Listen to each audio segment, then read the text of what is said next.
Good morning, everyone. Thank you so much for coming out to the beautiful city of Naperville in much better weather today than we had yesterday. My name is Jamie Jackson. I'm the project manager for this ADA training program that's being put on by CMAP. I'm joined by several of my colleagues that you'll see running around, and Oates Associates here is running the show. So again, I want to thank you all here and your commitment to accessibility within our region. This is a major push for CMAP. When we talk about accessibility, a lot of times we think about people that have mobility issues, but really people with disabilities come in all shapes and forms and sizes. And when we improve the right-of-way for one group of people, we actually improve it for the majority of our population, improving the lives of all of us. So I want to just thank you again for coming out. I want to thank the city of Naperville for hosting us. And also just want to remind you, we're not supposed to have food or drinks inside this auditorium. So please try to leave that outside and just stuff your faces really quickly before you come back in for learning. With that, I will turn it over to Travis Helpkamp.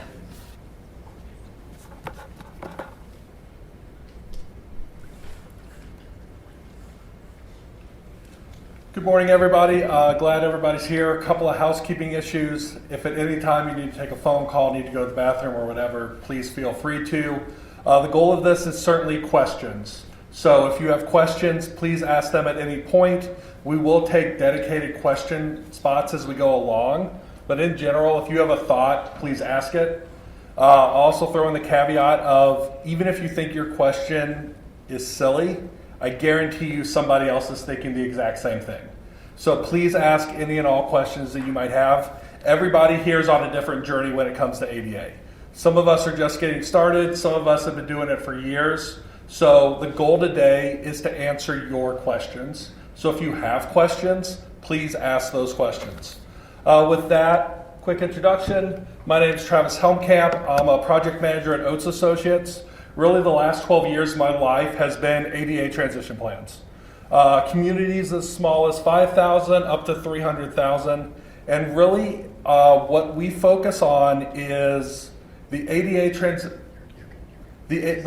transition plan needs to be a document that is about action.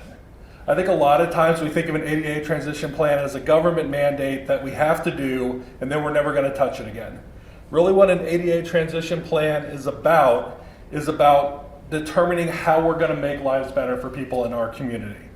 And that ultimately starts with the self-evaluation and those barriers to access. So this is part one of sort of a two-part training series. Part two is going to be tomorrow in Aurora. And today really what we're going to focus on is the self-evaluation and those barriers to access. Also presenting with me is Robin Jones.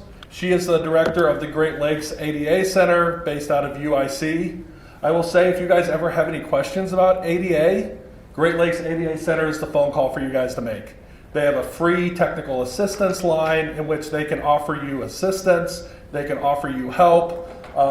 We have a phone number, you can find it on the website as well. But really if you have those hard questions in which you don't know sort of where to go from an ADA perspective, strongly encourage you to reach out to Great Lakes.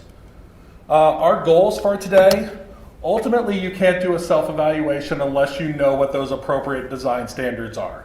So we're going to spend a little bit of time going through the federal standards, the state standards, and how your guys' local standards may play into that as well. How to apply those design standards. What do we do whenever the standards don't match up? Because unfortunately the truth of the matter is the federal and state standards don't match up all the time. Lastly, what is a self-evaluation? What isn't a self-evaluation? And how do we go about completing that? And then finally, identifying those barriers to access in public right-of-way. Whenever we think of an ADA transition plan, this is the major element that, especially for public works people, how many people in here are public works or public right-of-way representatives? So a good number of people are, so we are going to spend a good chunk of time today discussing that so that we can talk about, there's a lot of different ways to collect that data, but it's important that we know the goal of that data before we go out and start collecting the data. Because ultimately this is about future projects. If you do an ADA transition plan and you never do a project out of your ADA transition plan, you haven't actually done what you need to do.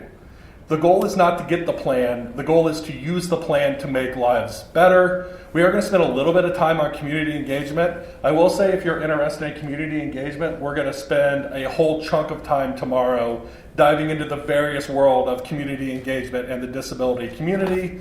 And lastly, provide you guys with some resources. Kind of tag teaming today. Hello, everybody. Nice to see everyone today. I'm going to go through just a discussion of the design standards so that, again, as Travis said, that we're all kind of on the same page as it relates to what standards apply, when, and where.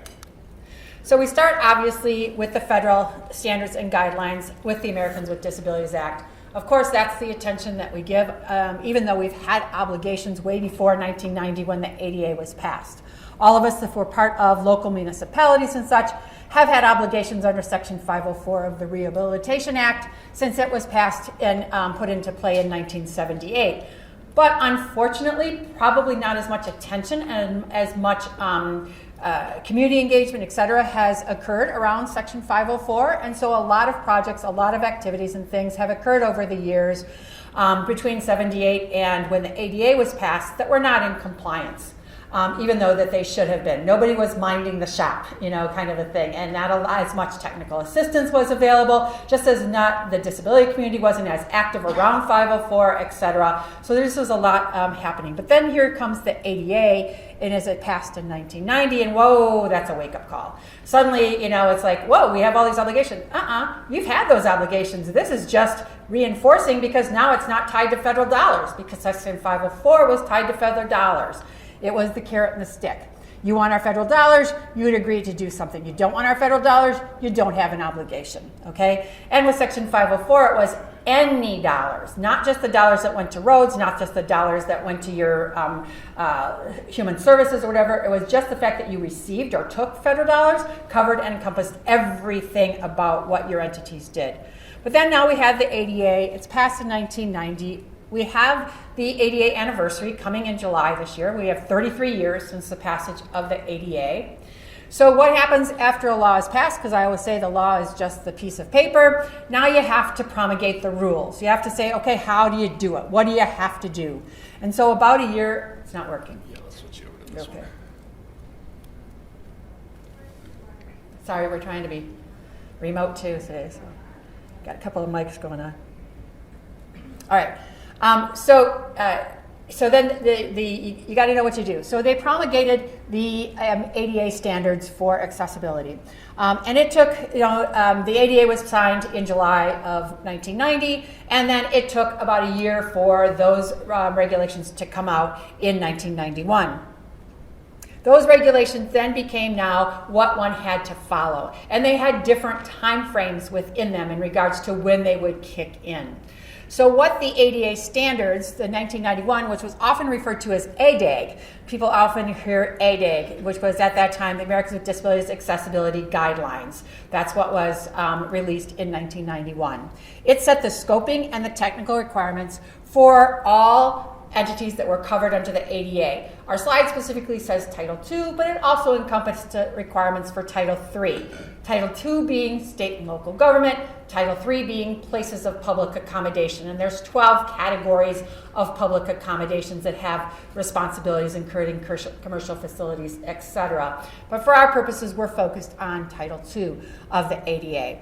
And so, it's not a building code. As I always, say to people, the ADA itself is not a building code. The ADA only talks about those features that are present already and what they need to look like in order to be accessible. So the ADA doesn't say how many heads you have to have, toilets you have to have. It says if you have toilets, this is what they have to look like, and this is the number that have to be accessible given the overall number that you install. But it doesn't go by occupancy. It doesn't do any of those kinds of things that a building code traditionally does. The ADA doesn't say you have to have water fountains. It just says if you have water fountains, this is what they have to look like. The ADA doesn't say you have to have sidewalks. It just says if you have sidewalks, this is what they look like. So that's how you approach and you look at and use the ADA, is it tells you what accessible elements look like to ensure that what you are constructing is built and constructed so that it's readily usable by persons with disabilities. So we lived with the 1991 standard guidelines for a very long period of time. In 2004, the U.S. Access Board, which if you don't know the regulatory process at the federal level, just give you a little briefer on that, in that the U.S. Access Board is the federal entity that's charged with developing the design standards under the ADA. They are not charged with enforcement. They are strictly charged with developing the design standards.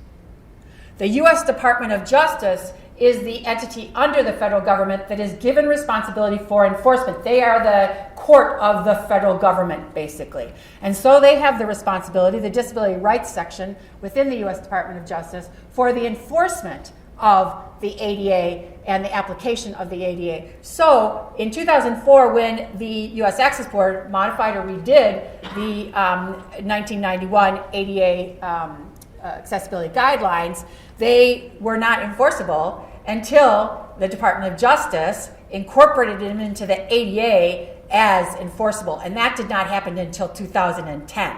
So you have this lag that happens, and it just as an FYI, the Access Board is starting the rulemaking process next year to revise the 2010 ADA standards, which actually for them is 2004. So they will be looking at, because a lot has changed, a lot of technologies and things of that nature. Look at what COVID did and gave us some new ideas and new thoughts about how access needs to be treated in these regards. But we don't have any of those things into the design standards as enforceable, or just things like electric vehicle charging stations. They weren't conceptualized in 1991 or in 2004 with 2010, et cetera. So look, just as a heads up, things will be changing. Just as any of you who, as local municipalities, may be using the International Building Code, that they change on a much more rapid basis than the federal government. In fact, they're at 2022 with their, I think 2021 or 2022 of the most current version of that. They move at a much quicker pace in looking at their standards because they don't have the federal government bureaucracy around them that the ADA does. But anyway, the accessibility standards in 2010. So now it went from ADAG, accessibility guidelines, 1991, to the ADA accessibility standards in 2010. Okay, so those were what was adopted by the Department of Justice as enforceable. Again, applies to all entities that are covered under the ADA, including Title II. It does include and encompasses things like accessible routes, site buildings, elements, plumbing elements, communication, built-in elements, recreational facilities. You may be familiar with the fact that there's this kind of catch-22 because you had the 1991 accessibility guidelines and then 2010, and there were new things in 2010. So now there suddenly was the issue of, whoa, do I now retrofit and have to go back and retrofit those things that are now in 2010 that weren't in 1991? So let's say we did, by chance, do our self-evaluation and transition plan back in 1992, 93, 94, 95, when we were required to by the federal government. And now we have new standards that come out in 2010, and I'll give you an example. For example, under 2010 ADA standards, 60% of your entrances have to be accessible in a building. Under the 1991 ADAG, only 50%. I can't tell you how many calls our office got saying, does that now mean that I need to go back and retrofit my building to have 60% of my entrances accessible because 2010 says it needs to be 60%? No, you don't have to. If I'm in compliance with the 1991 at the time when that building was built, renovated, or you did your evaluation, you would not have to go back and retrofit to that. But if I'm building new construction, of course I'm going to have to, or I'm doing renovation, I'm going to have to bring it up to that. So there were, that recognition that as long as you weren't compliant, then you have the safe harbors also. So for things like that, again, were not in the 1991 standards, such as recreation facilities and playgrounds and things of that nature. So there was a lot of complexity with when we went to that particular issue. They were actually released in 2010, but they did not become effective. Our terminology is a little off. It's not adopted. It became effective on March 12th of 2012.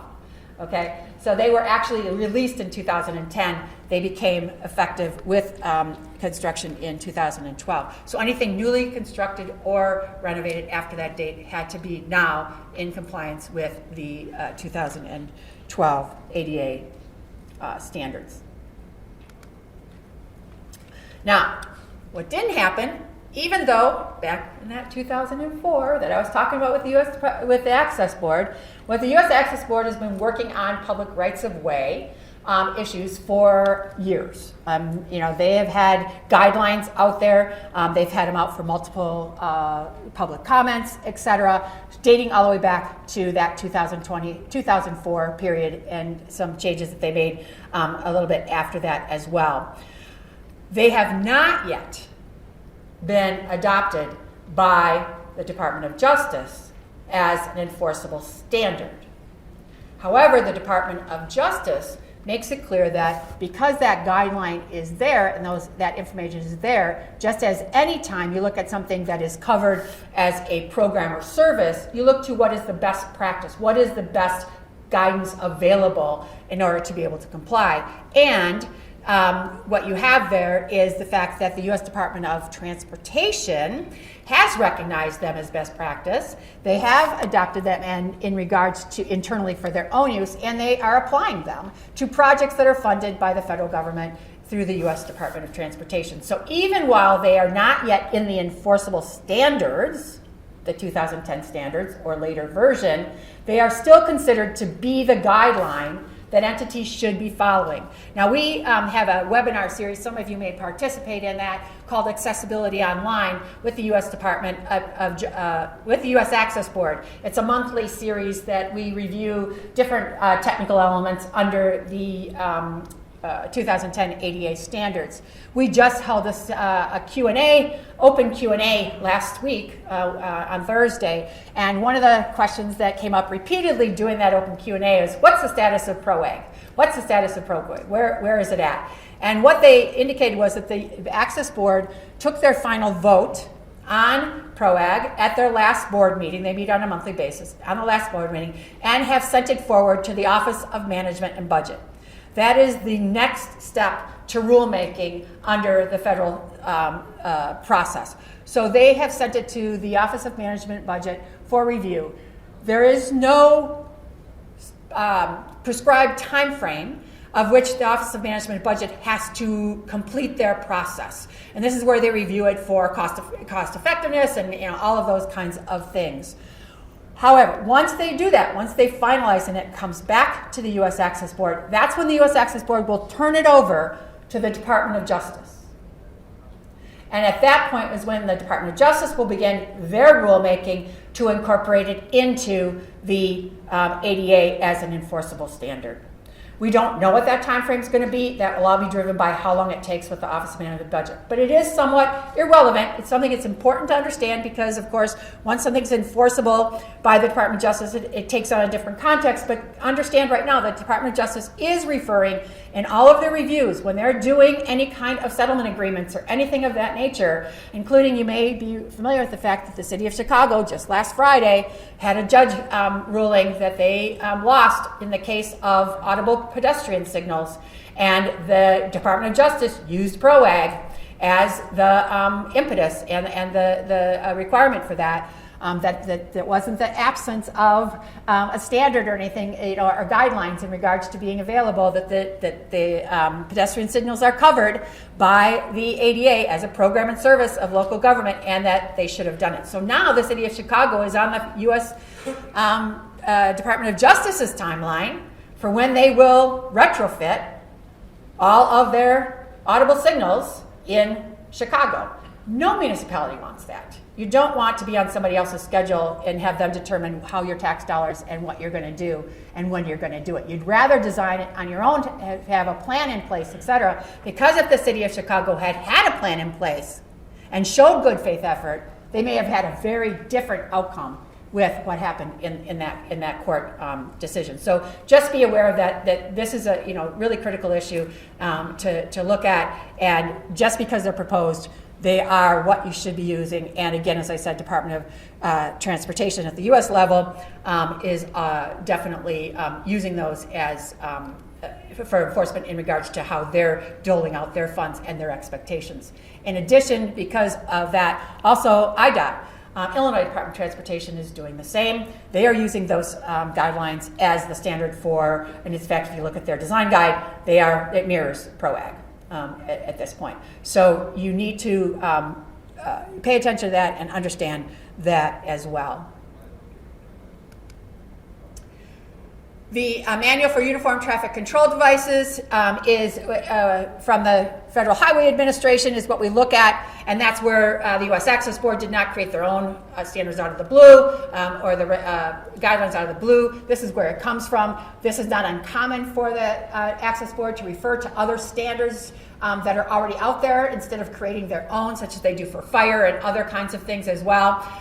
So this is where the requirements and the technical requirements for the pedestrian signals come from. This is a really critical issue, and I want to tell you, and I can't enforce enough, how important this is and how you have to be aware of the fact when we talk about community engagement later or tomorrow, talk about the fact that one of the reasons that the Chicago case is there is because that case was brought forward by a group of individuals who were blind. 4 citizens who were blind in the city of Chicago brought that case forward. They brought that case forward with their own attorney, and then the U.S. Department of Justice entered that case as an interested party because they saw the merits of the case, and that was what really pushed it, forward, because the Department of Justice doesn't tend to take on cases they don't think they're going to win.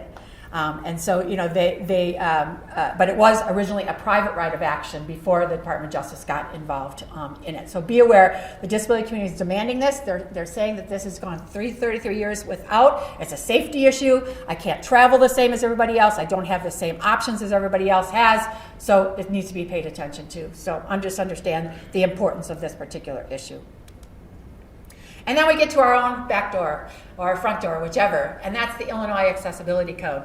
So Illinois has had an accessibility code way before the ADA. Okay? Illinois' accessibility codes date back to the 80s, way before the ADA went into effect in 1990. So Illinois has had a history of addressing accessibility, and we've had a history of going beyond the requirements that were available at the federal level, et cetera. Examples of parking. At the federal level, the ADA parking space is only a 13-foot wide space, an 8-foot space with a 5-foot access aisle or thereabouts, okay? And the only time the ADA deviates from that is for a van accessible space of 16 feet wide, but I'm only restricted to having to have a number of those based on how many overall spaces I have under the ADA. Well, Illinois said, that's not good enough. All of our parking spaces are going to be van accessible spaces. All of our parking spaces are going to be 16 feet wide, either an 11 and 5 or an 8 by 8. Those are the 2 configurations that are allowed under Illinois, the Illinois Accessibility Code. So we have gradually been updating, so it took a while. So we had the 1986, then we did another version in the early 2000s where we tried to bring the ADA, Illinois, up to the 1991 standards. And then in 2018, we brought them up to the 2010 standards. When we did that here in Illinois, we made some changes to our Illinois code to bring more alignment with the ADA. Parking be another one. We kept the 16-foot wide access aisle in Illinois, but we removed the requirement of no shared access aisle.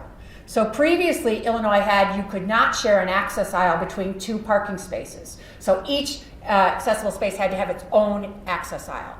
Under the Illinois code, when it was revised in 2018, that was changed to now you can share an access aisle except in a diagonal parking. Diagonal parking in Illinois still does not allow you to share an access aisle, but in regular parking lot, standard parking lot, you are able to do that. So that's important. The other thing that is different in Illinois accessibility code from the ADA is we cover public facilities, multifamily housing more extensively than the ADA does. ADA housing only applies to housing that is owned and operated by state and local government, whereas Illinois does housing is broader than that. It's more aligned with Fair Housing Act, which is a whole separate piece of legislation. So it is important to understand that you've got these codes that, they work together, thankfully, more so now than they ever did in the past, but you do have to pay attention to that. Under our Illinois structure and our process here in Illinois is the Capital Development Board is charged with the responsibility of developing the standards and interpreting them. So every time you have a question about the Illinois Accessibility Code, you go to Felicia Burton at the Capital Development Board. She's the one who's supposed to give you the answers as it relates to that. But it's enforced by the Illinois Attorney General's office. So the Attorney General's office enforces the Illinois Accessibility Code, but the Illinois Capital Development Board is responsible for interpreting and creating those. So looking at those guidelines and looking at what's happened or what's out there from the federal level, at the state level, we turn to the Illinois Department of Transportation's requirements. As I said, I alluded to, they have a design manual. This is applicable to any projects that are funded by them, and they have incorporated the PROWAG guidelines into their design manual. Then you have the Bureau of Local Roads, again, looking at the functional classifications of your roadways, and then you have the federal highway. You have the highway standards, which mirror the federal level, and then you have design standards for District 1 and design standards in District 3, which are applicable to this area. So it's important that as you're looking at, and I know that gets confusing because you have to look at multiple things, luckily they do all align very well together. There's not any huge glaring differences that you have to pay attention to, but it's very important that you are following and using all of these and making sure you're dotting all the I's, crossing all the T's as it relates to them. Of course, then, as local municipalities, depending on your jurisdiction, you can establish your own guidelines if they exceed. So the rule of thumb is always that the most stringent standard applies. So even though I may have something different at the local level, if there is a more stringent state or federal standard, that's the standard that has to comply. So you always look to the one that provides. And people say, well, what's the more stringent standard? The rule of thumb for accessibility is that which provides greater accessibility to people with disabilities. That which provides greater accessibility to people with disabilities is the standard that you would need to apply. So how do we compare all of these standards? I wish there was a great chart out there that did that. We've really pushed the Illinois Capital Development Board to do something like that, or the Attorney General's office, and they have yet to agree to do anything like that, and nobody's really done a great one. It would be wonderful. There was a great federal one that was done at one time that compared all the federal requirements under the various things. However, that's become outdated because it hasn't been updated with some of the changes that have been made by some of the various federal agencies. So there really isn't currently a great chart or anything to look at.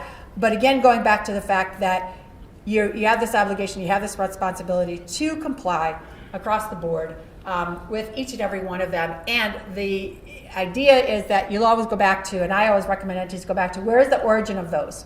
The origin of the things that the Department of Transportation is using at both the federal level and the state level is that PROWAG, that document that was created by the U.S. Access Board. That's what's driven what those other requirements have become for public rights of way.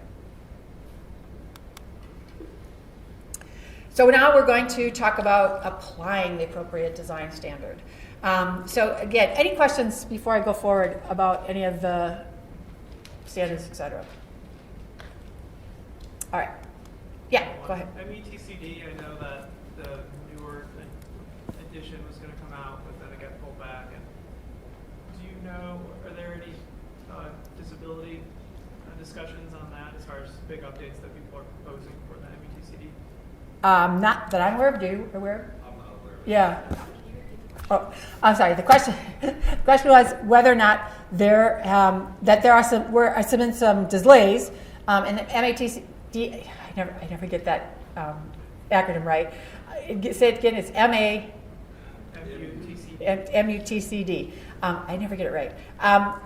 But they've been rolled back, and the question was whether or not we were aware of the fact that there are any big changes from the accessibility side of things in that. And what we are saying is that I'm not aware of, and I know Travis is not aware of either, that there isn't anything.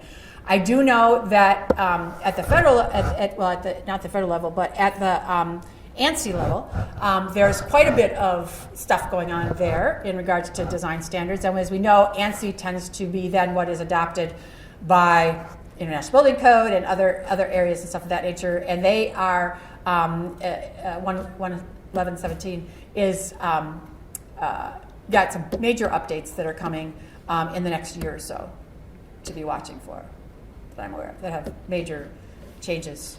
A lot of technology being incorporated into the new ANSI stuff. Some of the stuff that came out of COVID and things with automatic doors and stuff of that nature. All right. So applying design standards, as I said, with the ADA, the technical requirements are needed to ensure that your compliance with all codes can be important, that you know your local codes, what applies, and again, using the most stringent requirement that provides greater access. Illinois is the umbrella standard for all construction in the state of Illinois, and again, pursuant to that, any unit may enact more stringent requirements to increase and facilitate access to the built environment by individuals with disabilities. And so we do, local municipalities, again, as you said, we always say that these things, the Illinois code, the ADA, et cetera, are the minimum. They are the floor. You can always go above and beyond. In fact, we always encourage entities to go above and beyond as you're designing and you're looking at. So for example, if you're looking at adopting some rules and regulations locally as it would relate to things like streetscapes. And a lot more of our communities now are using and doing the street dining, or the sidewalk dining and things of that nature, right? And as you're looking at your ordinances, you're looking at your rules and regulations of that, nothing says that you couldn't go above and beyond and say more access needs to be required, because what's happening, and we're getting a lot of feedback on, is that it's becoming an impingement upon people with disabilities because more of the sidewalk is being taken up for these things. And so we're now going back to the 36 minimum, or whatever for sidewalk, because we want all that space for dining and such of that nature. There's nothing that says that you could require a greater passageway, because of thinking about it, it's not just people with disabilities using wheelchairs and such, but it's also those individuals that are mothers with strollers and other individuals that are using those spaces. Two people walking side by side, that somebody might be assisting somebody, by holding a hand, or something. So really think about how you can go beyond, if you're doing anything at the local level, and think of these as only the minimum. Don't think of it just as an issue of compliance. Think of it as an issue, what can we do to make sure that our roads and our sidewalks, et cetera, are usable by people with disabilities, not just are they compliant. I can't say enough how much I drill upon the fact that compliance is just a legal term. You want to make sure that you're looking at it from usability of your communities, what happens in your communities, who are your users, and what's going on. Again, when you adopt your municipal standards, establish a minimum standard for all, and looking at, again, PROWAG for the public rights of way.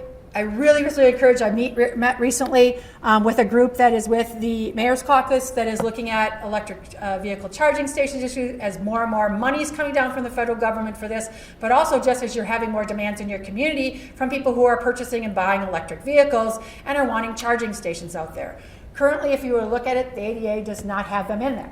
There is no ADA standard for this issue, but the Access Board issued very good guidelines on this issue, that provides information. And the bonus is that it's, talks about having 16-foot wide spaces. Well, we already have 16-foot wide spaces in Illinois. So great, you incorporate that, make sure that you're doing that, making sure you're taking accessibility into play as you're incorporating and you doing new technologies. Because I'm going to tell you, if you don't do it now, you're going to have to retrofit it when the rules and regulations come into play.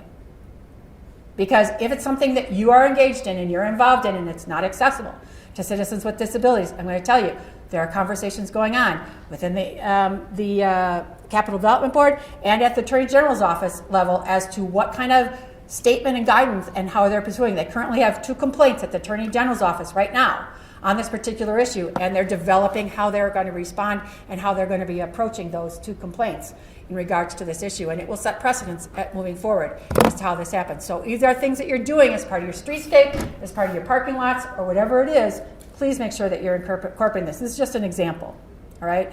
There's going to be other things on the horizon as well, but it is one. And again, make sure that you are addressing the ADA parking requirements and not, the Illinois parking requirements and not the ADA's parking requirements of the 18-foot wide, the 16-foot wide. My numbers today are flying in my head. 16-foot wide parking space. Again, it can be even 11 or 5, or it can be an 8 and 8. Many people with disabilities advocate, just as an FYI, for the 11 and 5, as it provides them more options of how they can position themselves in the space, especially if they are a driver with a disability. They don't often always have to back in when they're a driver to get the access aisle if they have that 11 feet, because they have more movability and more space to be able to maneuver in that space. That's just a preference of many people with disabilities. Again, when you're applying the design standard, some of the protections for your local agency is make sure that you include statements such as that all the applicable federal, state, and local standards or guidelines that provide the highest level of accessibility shall govern. So making sure you cover yourself by having some kind of a statement so that when you're gone and other people are coming in after you, that people are all aware of the fact that we follow the highest standard, that is where we are doing. So if we do adopt something, that we recognize that the highest standard will govern. And again, this protects you when there are changes at the state or federal level that might be more stringent than what you might have at your local level. We spent a lot of time talking about the standards. Now we're going to spend a couple minutes going through some specific, what I'm calling case studies of sort of how these standards get applied. First one here is fairly straightforward. Sidewalk behind the back of curb. Our existing conditions are they have a 5-foot wide concrete sidewalk. Roadway is functionally classified, but they've gone in and added parking meters.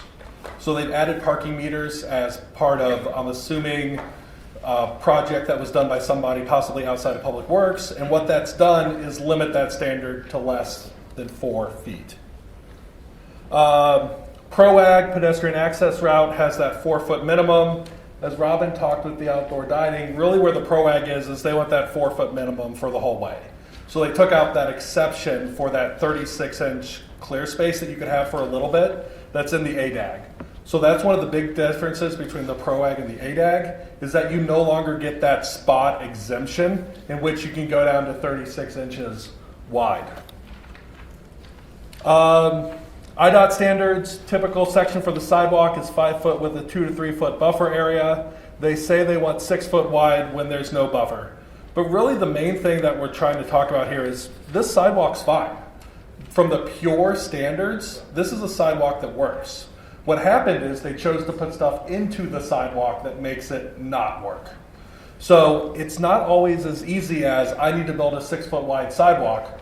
I'm good to go with my 6 foot wide sidewalk. It's what are you going to put into that 6 foot wide sidewalk and how does that impact your sidewalk? So minimum standard. The minimum standard is the sidewalk itself, but then it also extends to everything that you're going to put into that sidewalk. And really the reason I chose this example is for this reason right here. That's a gentleman in the wheelchair going straight down the middle of the road because he cannot physically make it on that sidewalk. So someone went in, built a perfectly compliant sidewalk. They went in after the fact, they added the parking meters. Was there coordination between Public Works and whoever put in the parking meters? Maybe there was, maybe there wasn't. but I think it's really important that we think about what these impacts mean. Because what I'm handing out now is maximum extent practicable forms, and that's an option that we always have on these jobs. But every time we say maximum extent practicable, we're saying that this guy in the wheelchair isn't going to be able to get through there. So while that is an option that exists for us, it really needs to be our last case scenario. You know, our goal always needs to be to meet those standards and hopefully exceed those standards as much as we can. Robin already talked about this a little bit, but outdoor dining. This is a beautiful streetscape in a North Shore community. Everything about this is compliant. I went out there, measured it. It is a fantastic streetscape. 10-foot wide sidewalks. They have their 4-foot pedestrian access path. They have street parking, community parking lots that have ADA parking spaces. But multiple restaurants now offer outdoor dining. Can anybody see what the problem is going to be here? Yes, sir. But the signs and the chairs are going to move around. Yeah. As we get into more pictures, what the gentleman said is that the sign and the chairs move around. And where do people like to sit whenever they dine? Do they want to sit where it's flat or sit where it's sloped? They want to sit where it's flat. The natural inclination is to sit where it's flat. Do the restaurants think about your ADA obligations whenever they set up their outdoor dining? They don't. So, federal standards, 4-foot minimum pedestrian access route within the sidewalk. This community has that 4-foot minimum. It exists. So it's provided. However, outdoor dining is located. This is, I don't know what they're technically called. I called it a cold weather entrance. But this is at the corner. They built their cold weather entrance through the pedestrian access route. So I think my question and sort of my challenge to you guys is, who in the community is responsible for this? And I'll kind of open this up to the group. Do you guys does anybody permit outdoor dining? If you do, if you can raise your hand, we'll run a microphone out to you.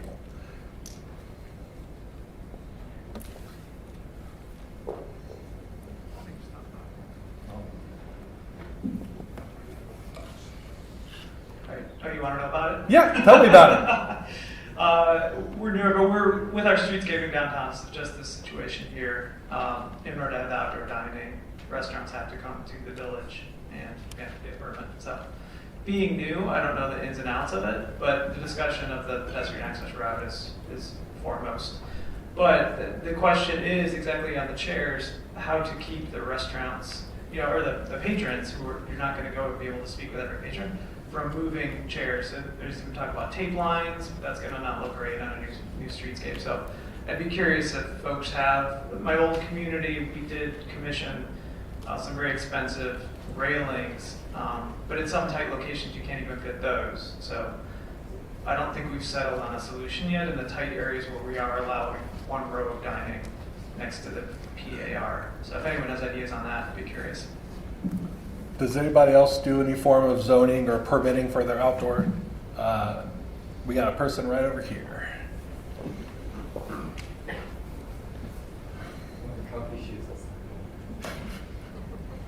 Yeah, we just started doing it at post-pandemic, getting official ones of doing it, and they have to come to us. We allow it in certain areas. We do examine it for the aisles, and for the most part, actually, we require them to have some sort of separation. We don't allow it to have just be like out on the street, but we have a lot more space. It's not in tight downtowns like this. Our downtown is kind of manufactured, so there's a lot more extra space for it. And there's a couple of places that wanted to put outdoor dining out that we just told them they couldn't because they're like right at like a bend, and that would cut that 4-foot out there. So Excellent. Yeah, so I think if you do allow outdoor dining, I think it's important that you guys have those sort of conversations that they talked about of sort of not only how they get approval to do it, but how are you going to go about making sure that they're doing what they said they're going to do. Because this is, all outdoor dining is completely movable. So they can tell you that they're going to put it in a place. But if another place makes more sense for them, odds are that's where the restaurant's going to put it. And the goal here is not to be a hammer. The goal here is obviously to educate. But it is really important that the reason they want the outdoor dining there is because everybody's walking to dine there. But if someone in a wheelchair can't get there, all of a sudden the city is opening themselves up to that liability. Because even though it's their outdoor dining, it's your space. So that's we've mentioned this in several sessions before, you can't lease away your liability. You can't put liability on the third party. Just because you have something that says you need to maintain a 4-foot pedestrian access route, if they don't do it, you're going to be lumped into any complaint that happens.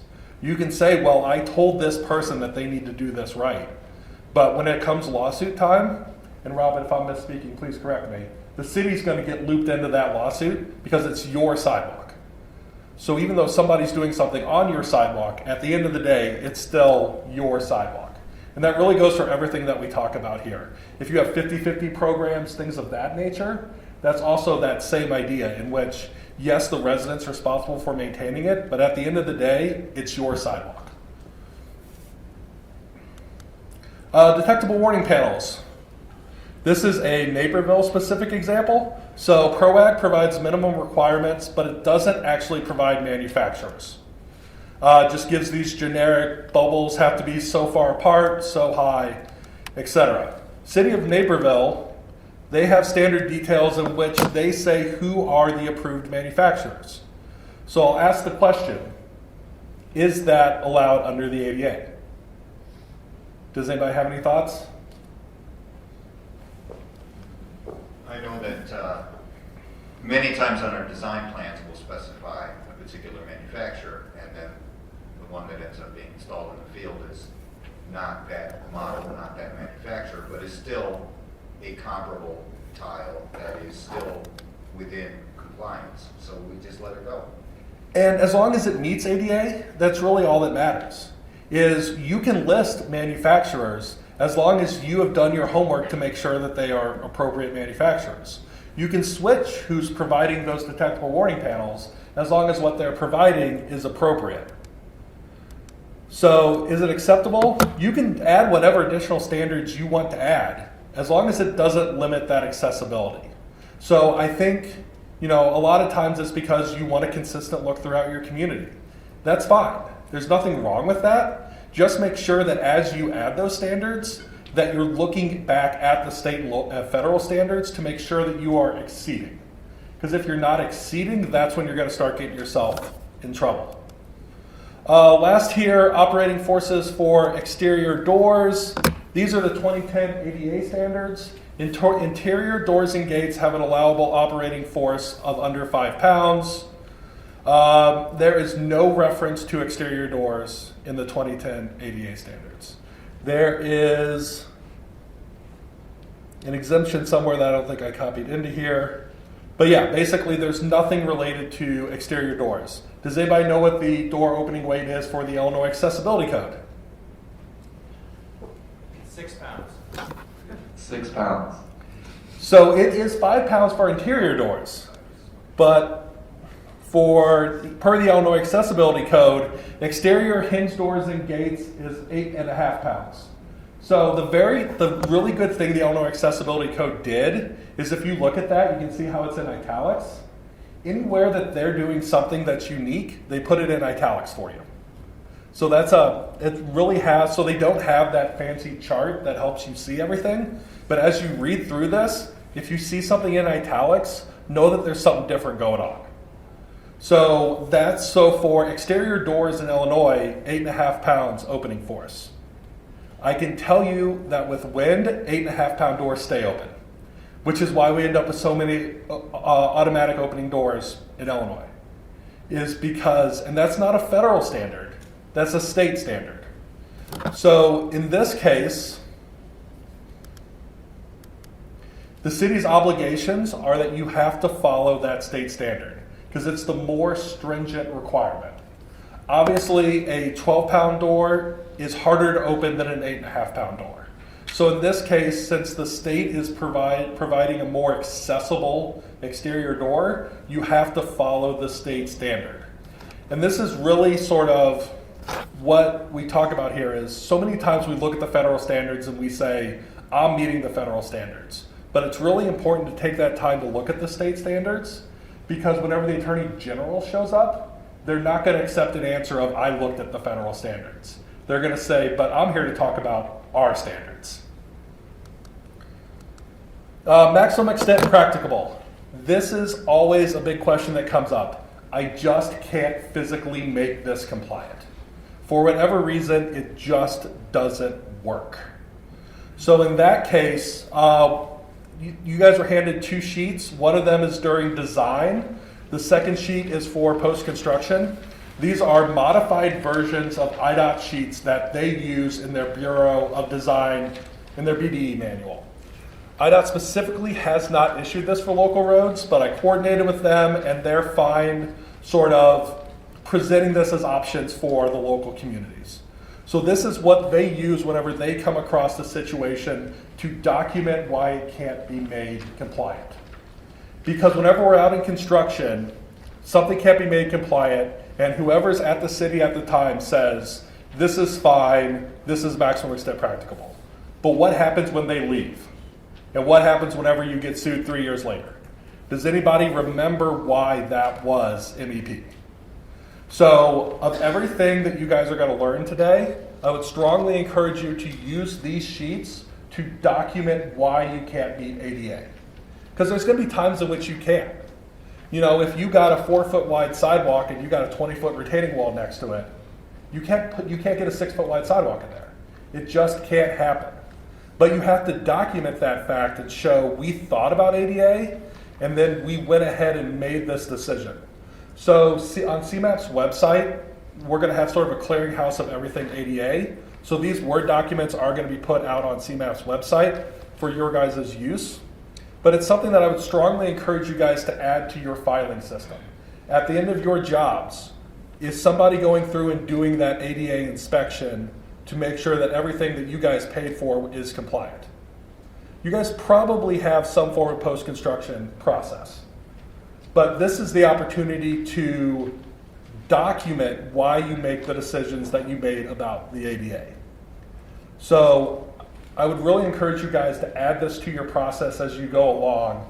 Throw it in the file, because the challenge of ADA complaints is you don't get them a month later. They don't show up 2 months after construction. They show up 3, 4, 5 years after construction, and then nobody remembers why we did what we did. And most of the time, there's a really good reason for why we did it. But we're going to have to answer that question to somebody, so these forms are going to be out there. So what these forms are about is documenting non-compliance. The ADA standard is this. We, for this reason, chose to do it this way. And most importantly, somebody signed off on this decision. I think it's really important that whoever is in charge signs off on that decision. That we thought through this entire process and we are doing this for a very specific reason. With that, we're actually now going to switch over to the self-evaluation side of this, and I will hand it off to Robin.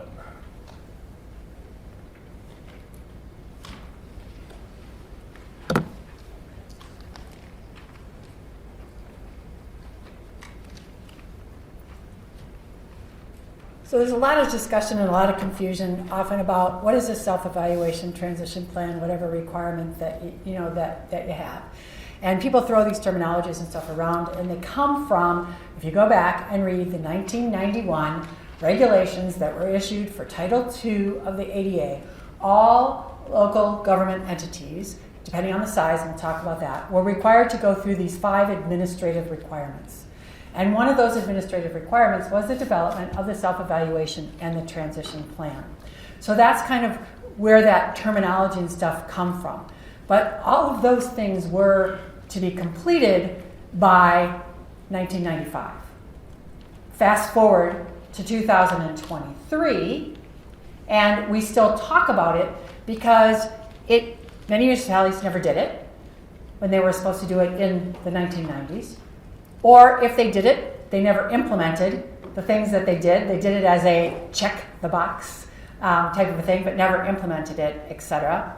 And what we found is these things are tools, even though they're no legally required anymore. There is no legal requirement. The Department of Justice will not and cannot come in and ask you, for your 1995, self-evaluation and transition plan. Now, if there's a complaint filed against your municipality, etc., and they come in to do an investigation, they'll ask you, did you ever do one in the ADA, or do you have anything that shows that you've removed your barriers, or what are your barriers? Because if you still have barriers, that means you didn't do something right. Because the whole idea was to kind of get you a clean slate with the self-evaluation transition plan, so that you removed all the barriers that you had prior to the ADA that were going on. And the idea being that from that point forward, you were doing it right, and that you didn't have any barriers. But the reality is that's not what happened. And so these things, the self-evaluation and the transition plan, continue to be a tool that can be used by municipalities to identify the barriers that you still have and have a plan for removing those barriers. That's the idea behind it. So it's no longer an issue of ADA requiring you to have it. Now, you may have entities like IDOT coming in and saying, you need to have a self-evaluation and transition plan because we're requiring you to have one for your public rights-of-way. But that's their imposition upon you. That's not the ADA saying it. It doesn't go back to the 1991 ADA regulations, because that time period's done, and the Department of Justice is very clear about that there is no requirement at the current time, enforceable requirement to do that. It's a tool, it's evidence of good faith effort that you have something. That's really where it comes from. So you got this issue of self-evaluation, barriers to access, and transition plan. The self-evaluation is a comprehensive review of all of your programs, activities, and services to identify the barriers and what needs to be corrected. So this includes policies, practices, procedures, etc. It's not just your physical environment. Your physical environment may create a barrier, but you may have policies in place that also create barriers. If you don't have policies for sign language interpreters, and you have people requesting sign language interpreter for a meeting, you got a barrier. You got a problem. You don't have anything in place. So it's very comprehensive in looking at all of your programs and services to identify where you have barriers to people participating who have disabilities, and then remove the barriers. Some of those are architectural, physical in nature. Some of those are going to be policies, practices, and procedures that have to be put in place. How we do it have to be changed. And the self-evaluation also gives you an opportunity to get input from the public to learn what are the things that your citizens are experiencing. What kind of problems are and do they have? Sometimes you might hear very loudly from people about them. Other times, the reality is for a lot of people, they just let it go. They have enough in their life to deal with, and I can't take on the city. I can't take it on. I'm just going to put up with it. I'm just going to whatever. That doesn't mean that's right. It means that they've just given up, because if you think about it, is unfair that I, as a person with a disability, has to fight City Hall to get access to sidewalks, to get access to sign language, to get access to materials in alternative formats so that I can read them or whatever. Why do I have to do that? Why should I have to do that? I shouldn't have to do that. That's what the ADA was about. It was to break down those barriers so people with disabilities had equal access. We still need to work on what those barriers are and continue to remove those barriers. So barriers to access, the physical barriers, that would be, what about our buildings aren't accessible? What about our entrances? What about our parking lots? What about inside the building? What about our bathrooms, elevators, doorways, things of that nature? But in the community, that also extends to our sidewalks, our crossings, our streetscapes, our on-street parking. Anything that's in the physical environment that we as a municipality have control over and control. And the self-evaluation can be then used to prioritize future improvements based on the physical condition that you've identified.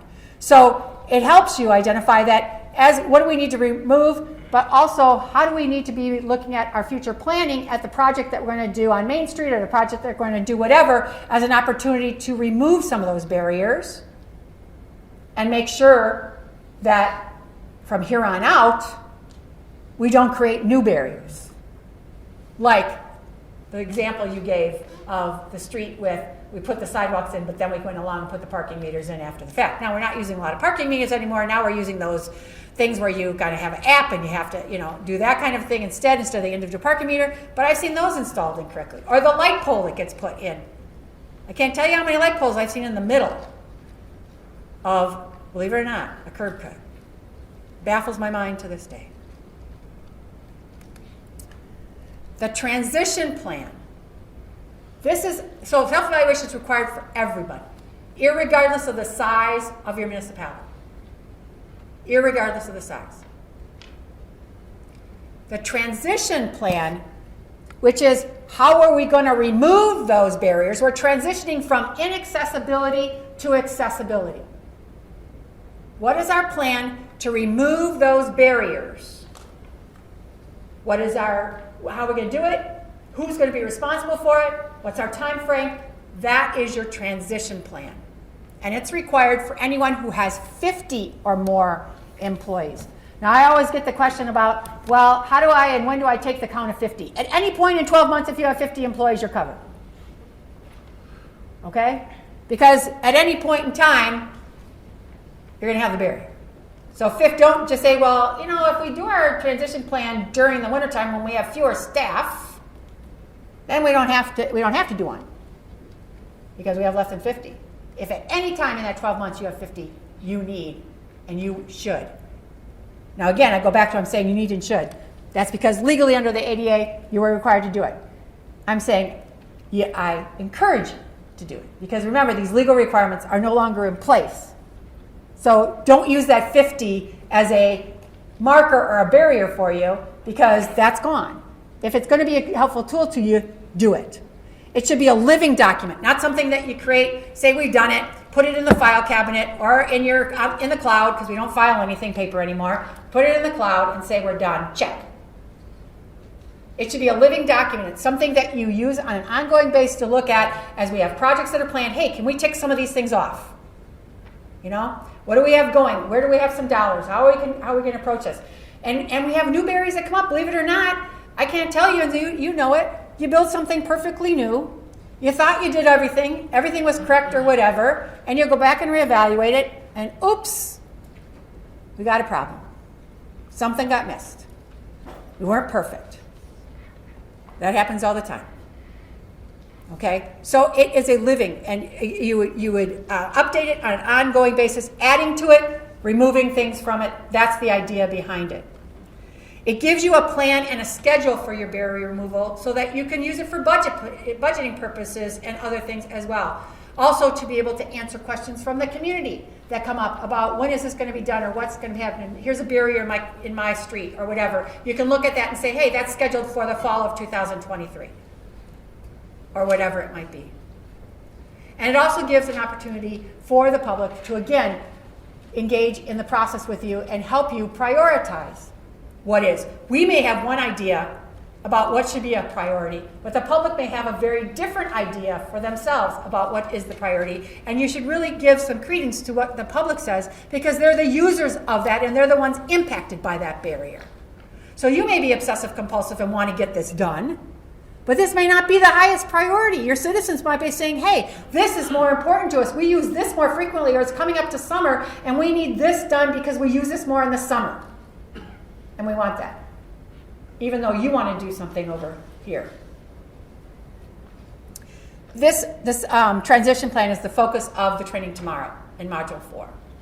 So just know that our discussions tomorrow are going to be very much focused on that transition planning process, public engagement, etc.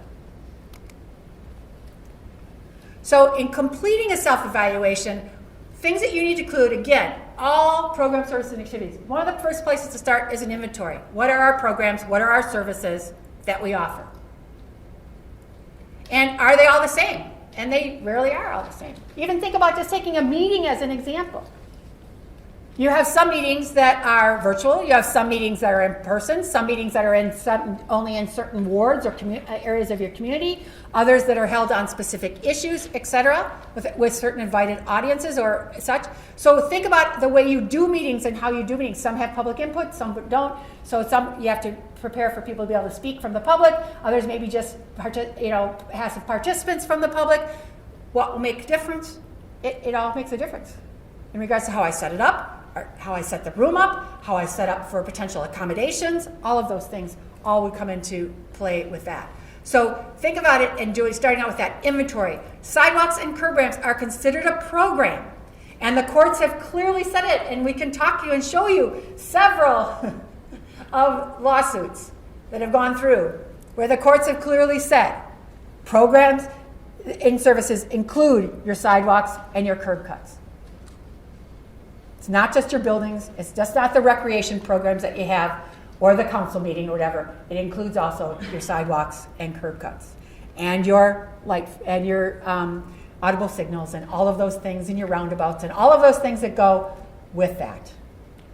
So if you're interested, you can look at, these are hyperlinks on the PowerPoints that you'll get eventually, that you can go and read and look at these settlement agreements to kind of see what happened with some of these municipalities and what they got as that. I mean, even the city of Chicago had a curb cut lawsuit several years ago and is still under that because they haven't finished it. They're still under court monitoring on it because they haven't finished the number of curb cuts that were to be remedied under that settlement agreement. And that had to be done on the court's schedule, not on the city of Chicago's schedule. And of course, they didn't meet it, and so now they're under continuing review by the courts. Who wants to be that? You know, set your own schedule. Don't have somebody else tell you when to do it and how much money to spend every year. This is an example of looking at it. When you start and you're citywide, looking at your self-evaluation, parks and recreation. Where are our parks? Which ones are accessible? Which ones are not? What about our playgrounds in those parks? What about our swimming pools in those parks? What about, you know, the paths, if we have walking paths or anything else in those parks? What about the restrooms in those parks? What about the water fountains in those parks? This includes your dog parks. This includes all of it. Anywhere that the public. Police, fire, etc. includes them. How are they serving customers? How are they transporting people in wheelchairs? What are they doing if they have somebody who has a service animal and needs to be transported in to the hospital? What are they doing about that? What are they doing if they have somebody who is deaf or somebody who's deaf-blind or somebody who, you know, how are they addressing those particular? That all is part of that self-evaluation. How's their communication, etc. City Hall, hours of operation. When's it open? Is it accessible? Are all areas that the public uses in City Hall accessible and usable? Voting would be another example. Municipal court, witness stands, jury boxes, audience areas, communication, sign language, real-time captioning, materials that the court issues in alternative formats, accessible information technology. I can be assured I could do a review and ding every one of you here for your websites, for your apps, for your social media, and any electronic communications, flyers, etc. I know I can. They're not accessible or marginally accessible. This is included in your self-evaluation. It's a program of service, and more what are we doing? We're doing online. We're sending our citizens to the form online to fill out for a permit. We're sending them online to get the flyer or the information, to sign up for something or whatever. We're telling them to use the app to contact 311 or whatever to file something or do something. And then there's countless others. We could go on and on and on. Human services. All of those things that you provide as services to the public. So make sure that when you look at these things, you look at it comprehensively in the self-evaluation. We're focusing in these sessions on the public rights of way, etc., but this obligation extends to everything that you do in your community. And you're just as liable for those things as you are for your public rights of way. So I'm going to turn it over to Travis. Questions? Yeah. I'll try to talk loudly. I'm curious, so I think there are a lot of engineers in the room probably. Thank you. And so the tricky thing we've had a lot of focus over the years at PROWAG on the sidewalks and curb ramps and that, and we're pretty familiar with that. I'm wondering how communities deal with, you talk about flyers and that type of thing. It's a totally different expertise. Yep. So, I'm Yeah. maybe talk about that, or? Yeah, I mean, we did a session, you probably weren't at the session, we did a session, our very first session, where we talked a lot about this stuff, but, you need to pull in the people that are responsible for these things, right? So who, if you have a communications department, whatever, but the obligation is, one, to look at review of what you have done. And there are tools that can be used to look at what you have. There's a tool that you can use to look at your website to see how inaccessible your website is. There's tools that can, test apps and things of that nature. So that gives you your baseline. And then from there you have to say, okay, are we as a municipality going to follow Section 508 regulations, which is a standard at the federal level for website accessibility, or are we going to use the World Wide Web Consortium standard, because the ADA doesn't have its own standard currently for accessibility. It's only that the Department of Justice and the courts have ruled that it is a program, service, and activity, so you need to make them accessible, and Department of Justice has issued a formal policy statement saying municipalities need to follow either Section 508 of the Rehab Act, which is the standards for the federal government, or the World Wide Web Consortium guidelines for accessibility for web app, etc. Document accessibility is an issue of people who use screen readers or assistive technologies being able to read it, because a PDF is, a portable digital format, right? So unless it's accessible, which means it's been designed so it's accessible. So for example, if I design something in Word or in PowerPoint, if I make sure that the PowerPoint or the Word document is accessible, when I convert it to PDF, 99.5% of the time, it's going to be accessible. The problem is people don't pay attention to what they're creating at the source, so that when they convert it, it's accessible, right? Social media. All of the social media platforms have accessibility tools built into them, but you have to use those tools. So if I'm going to put a video up on my social media, Instagram, Facebook, whatever, and it's not captioned, I'm out of compliance. If I am going to put an image up on my Facebook, just a picture, like of the festival being held on Saturday, April 24th, or whatever, and that's not accessible, it doesn't have an alt tag on it, that the link to register, isn't accessible, etc., it's an inaccessible post. Facebook, Instagram, they all have tools to allow me to make it accessible. I just need to know how to use those tools and consciously use them. So it's training our staff. It's one, having a policy that all of our information technology will be accessible, and then two, training the staff and giving staff the tools they need to be able to make it accessible. So I have a follow-up question on that.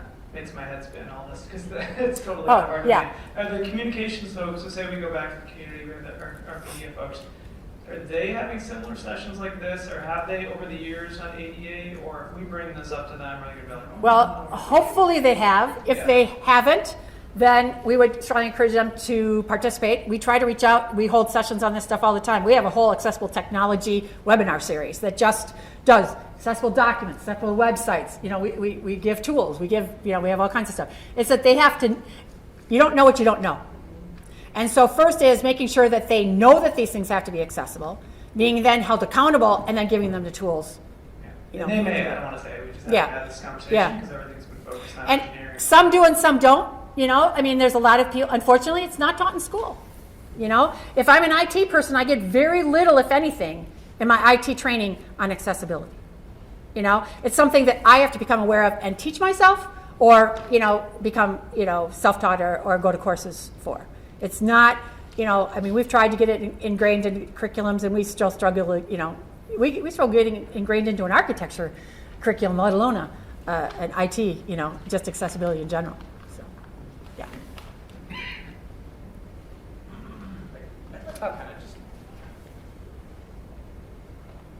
I don't have so much a question as much as a comment for you guys as leaders in trying to help us drive accessibility in Illinois. Yeah. Piggybacking on my associate or my colleague's comment over here, I think a lot of us in this room are in a position where we're in public works or facilities in some form as the ADA coordinator for our municipality, and I think a lot of government entities are very siloed in how things are administrated, and I've talked to I report to the city administrator in my municipality, not to public works or whatever, and even that, I'm really having a challenging time sort of motivating it to be a priority to pay attention to this stuff. Public Works manages sidewalks, not me. So I guess the point at the end of that is like, whatever you guys can do to try to like leverage training through the administrative level, get to mayors, get to leadership. They don't always listen to us as the peons that are doing the work out in the field. They should, but they don't. And so we need you guys to sort of help us work this from the top down and help it make it more of a priority, because if we can get the neck pointed a little, or get the head pointed a little bit more in that direction, it'll help us to get more done. Totally agree, and that was one of the purposes of session one, in this process, was to try to get those administrators and, ADA coordinators and other people who, have responsibilities to, listen. It's really hard to get your city administrators and your mayors and stuff to take this. I mean, unfortunately, a lot of times, and I hate to say this, and I will even say, we do it sometimes in our office, is that somebody's talked to us and we've given them all the tools to go back to their community and stuff like that, and they come back and say it's not working, whatever. We'll say file a complaint. It's the fastest way to get attention is to file a complaint. We don't want people to do that. We want people to get resolution, but sometimes we can people call us 4 or 5 times. I've already called, I talked to them, they blew me off. They didn't do this, they did whatever. We'll say, finally, you know what? Here's your options to file a complaint. And sometimes that's what it does take. And on this end, we are going to host these trainings again in the fall. So I would encourage you guys to encourage your administrators to come to one of those in the fall. Because we do host a session that is very much focused on the administrators, the leadership. And we really get into sort of the potential negative impacts of not looking at this. So yeah, whenever this comes up in the fall, encourage them to come just to educate themselves on the matter. Yeah, I know. I work with, being an ADA coordinator is one of the loneliest jobs because you don't have peers. You don't have internal peers. You have peers in other communities and stuff, but you don't necessarily have peers in your own, building, et cetera. And there is no degree or whatever in ADA coordinator. It's something you get other duty as assigned, kind of a thing. And then that, expected that and have all that knowledge, and then you have to motivate, because the buck actually stops at the top, because under the ADA, the most highest senior official is the one who's responsible under the ADA. They can designate a responsible employee, but the buck stops still at the top, So it is still going to be, city council, city administrator, mayor, whoever. If you should have a complaint filed and you should become part of litigation, which again, nobody wants. But that's the one who's that's the name is going to be, it's not going to be your name versus whatever. It's going to be mayor whatever versus whatever in a complaint. Robin, you got a question? Yeah. Hi, so we have a building in our community that's very old, 1920s. It's not accessible. It's not accessible to the public without visitors pass. It's not ADA compliant. It's difficult to get in there, and even itself within the shaft of the building, the elevators are hard to retrofit. So without expending substantial amount of city resources to retrofit the building to allow for ADA, what will be the take from the federal government on that? I mean, it's not that you don't allow the public to get in there at all. Yeah. So how is the building used? What's the building? That's where I start with. You go, what's the building used for? It's a water plant. It's a water plant? Okay. So it would not be open to the public. It would not be something unless you did tours. If you did tours of it, then the area that was a tour would be open to the public, and that would be covered in your self-evaluation transition, because that's a program, service, or activity that you provide.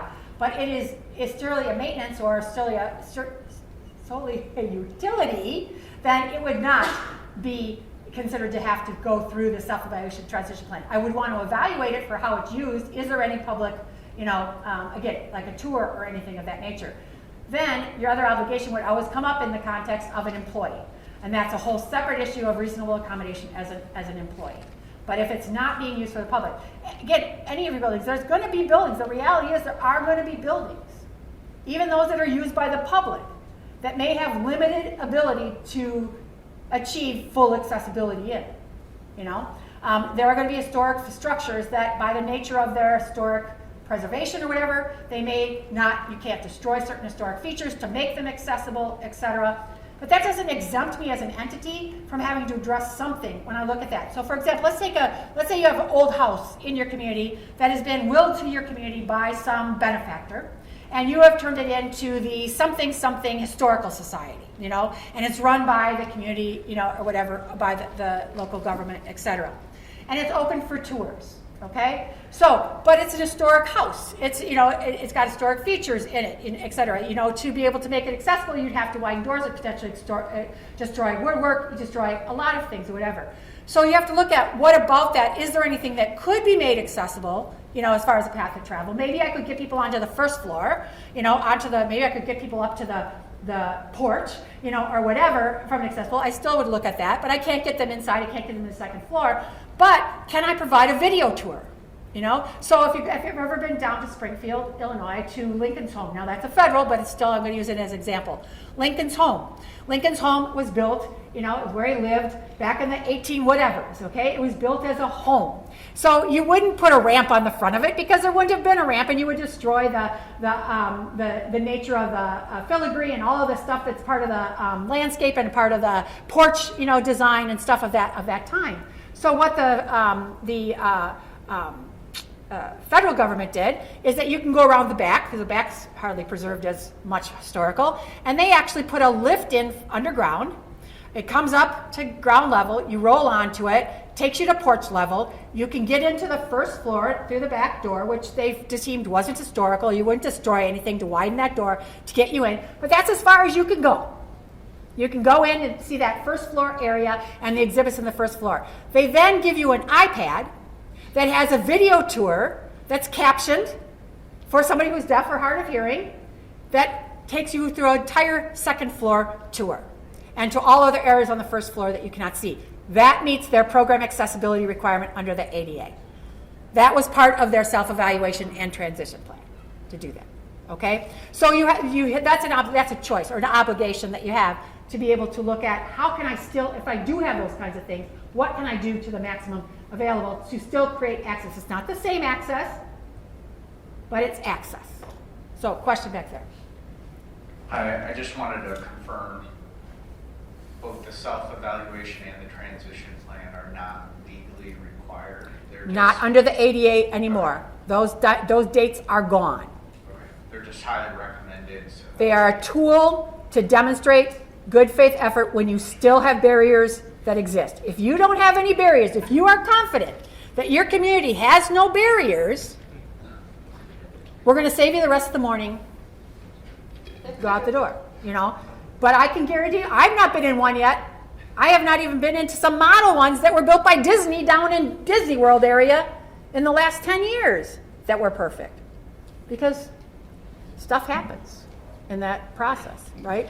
So yes, they are not legally, so nobody can right now come and demand from you that, other than entities like IDOT or U.S. Department of Transportation, who part of their granting process may tell you, you have to have a self-evaluation and transition plan, okay? Illinois Arts Council gives out money from the federal government to arts entities that your municipality might be applying for some of your arts programs, etc. They require one for getting funds from the Illinois Arts Council. So there are other entities that may have other requirements that you have to meet. Otherwise, it's seen as a good faith effort.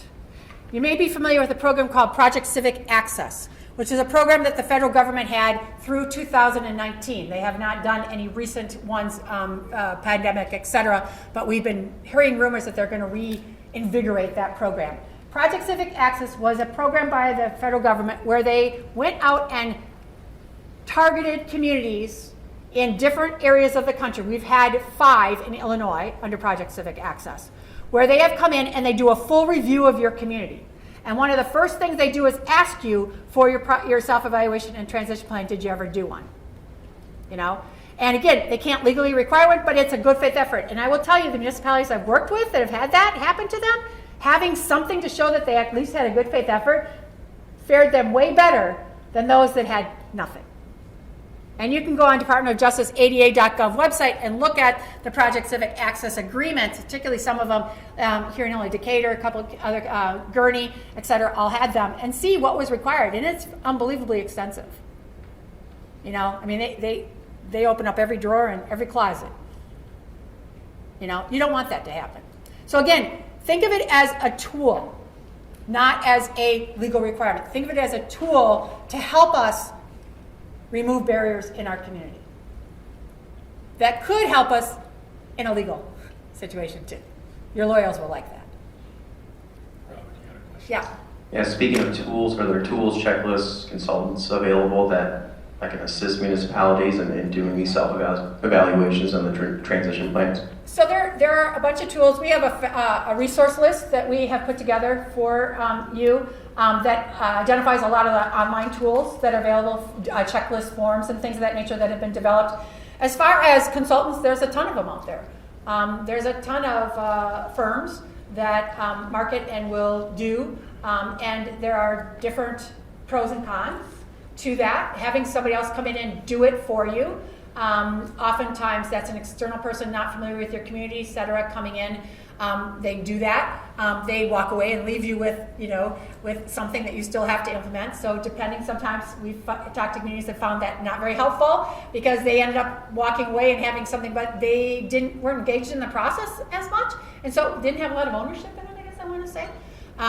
Very expensive, very, very pricey to do it, especially depending on how big your community is and the methods and means that you do. We see people who have done blended versions of it, where they hire the consultant to come in and lay out the program or the process for them, help them develop the tools, and then train their staff to go through and do it. So they didn't do all the measurements, they didn't do all the data gathering and stuff, but they just helped to develop the process. That's kind of a blended, way of doing it. And then we have municipalities that have taken it on totally on their own and, developed their own process and done it. So we've seen the whole gamut of it. But yes, there are definitely a lot of vendors out there who will, if you put an RFP out there, you'll get plenty of people who respond to it. Right? Yeah.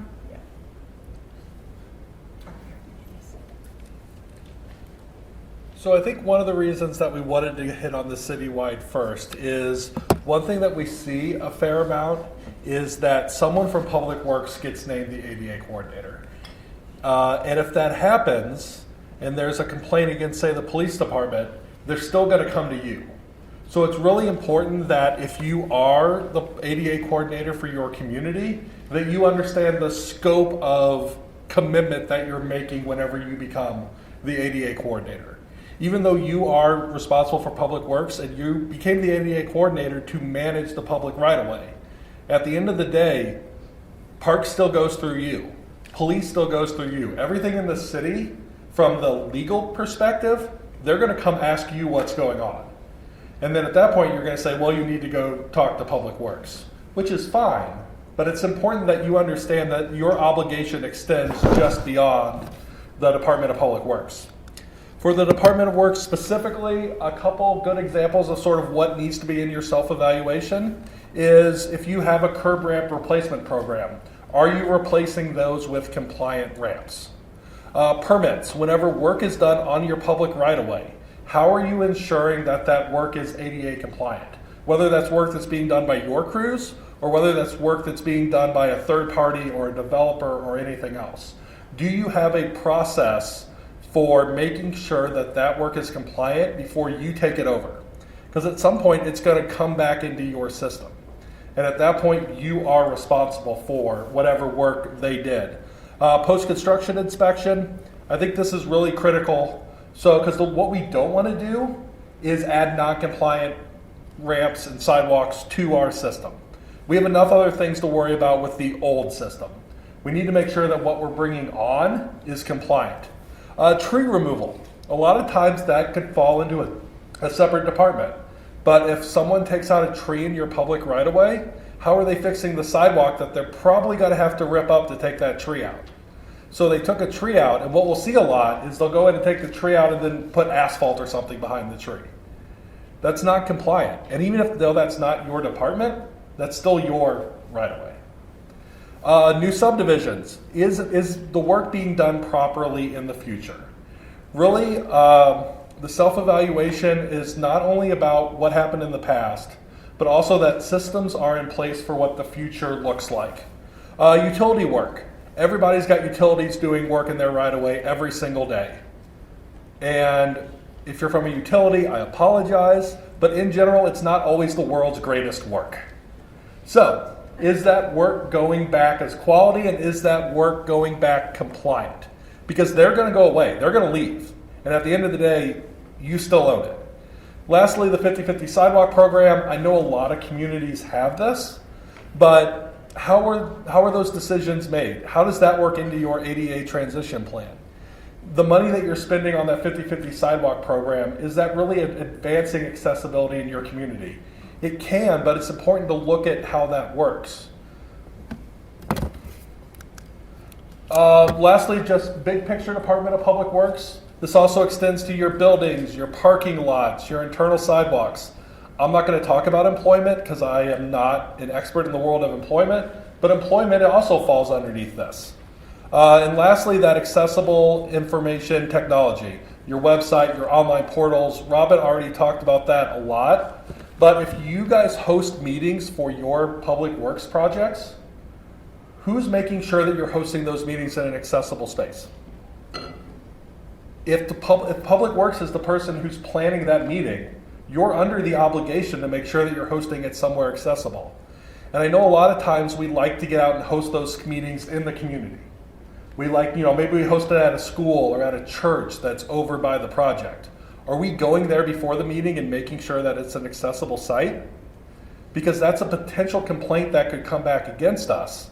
Because someone with a wheelchair could say, I tried to go to this public meeting, but I couldn't get into that public meeting. So I'd encourage you guys to think about your public meetings and where you're hosting them and make every effort to make sure that those are compliant. So now it's time to develop a plan. As the gentleman in the back talked about, we'll start with the big question, which is in-house staff versus outside consultant. And really what this is about is what's right for your community. We cannot tell you what the right answer here is. It's a question of what works best for you. Question number one is just, does someone in your staff have the expertise to lead this process? If it's something in which you don't feel comfortable that you can prepare a self-evaluation that works, then maybe that's whenever you need to go to the outside to bring somebody in who can do that. If you're someone who feels really good about the ADA, feels like you could dive into this, that you have the time to dive into this, because even if you do this yourself in-house, there's still a time commitment for it. We're all way too busy as it is anyway. Programs are exploding. Do you have the time to do this properly? And lastly, as Robin talked about, this can get expensive. So it's important that you plan those resources, that you go through and you think, okay, this is what it's going to cost, and I'm going to plan for that in the future. Just like everything we do, we have to develop a budget and schedule for completing the self-evaluation. And I will encourage you to not say my schedule is 5-10 years. The goal here is not to do it in 5-10 years, but if it takes you 2 or 3 years, because that's the way it works for your budget, then document why you're doing it that way. We have this amount of money available, this is how we're going to allocate that money, and ultimately, and this kind of goes into what Robin was talking about with that good faith effort, what we're really looking for is that documentation. That's really sort of what people want to see whenever they come into your community. If you can say, I don't have an ADA transition plan, but my 2024 budget has an ADA transition plan, I'm not saying you're going to get off. What you're going to get is better than if you have nothing in place.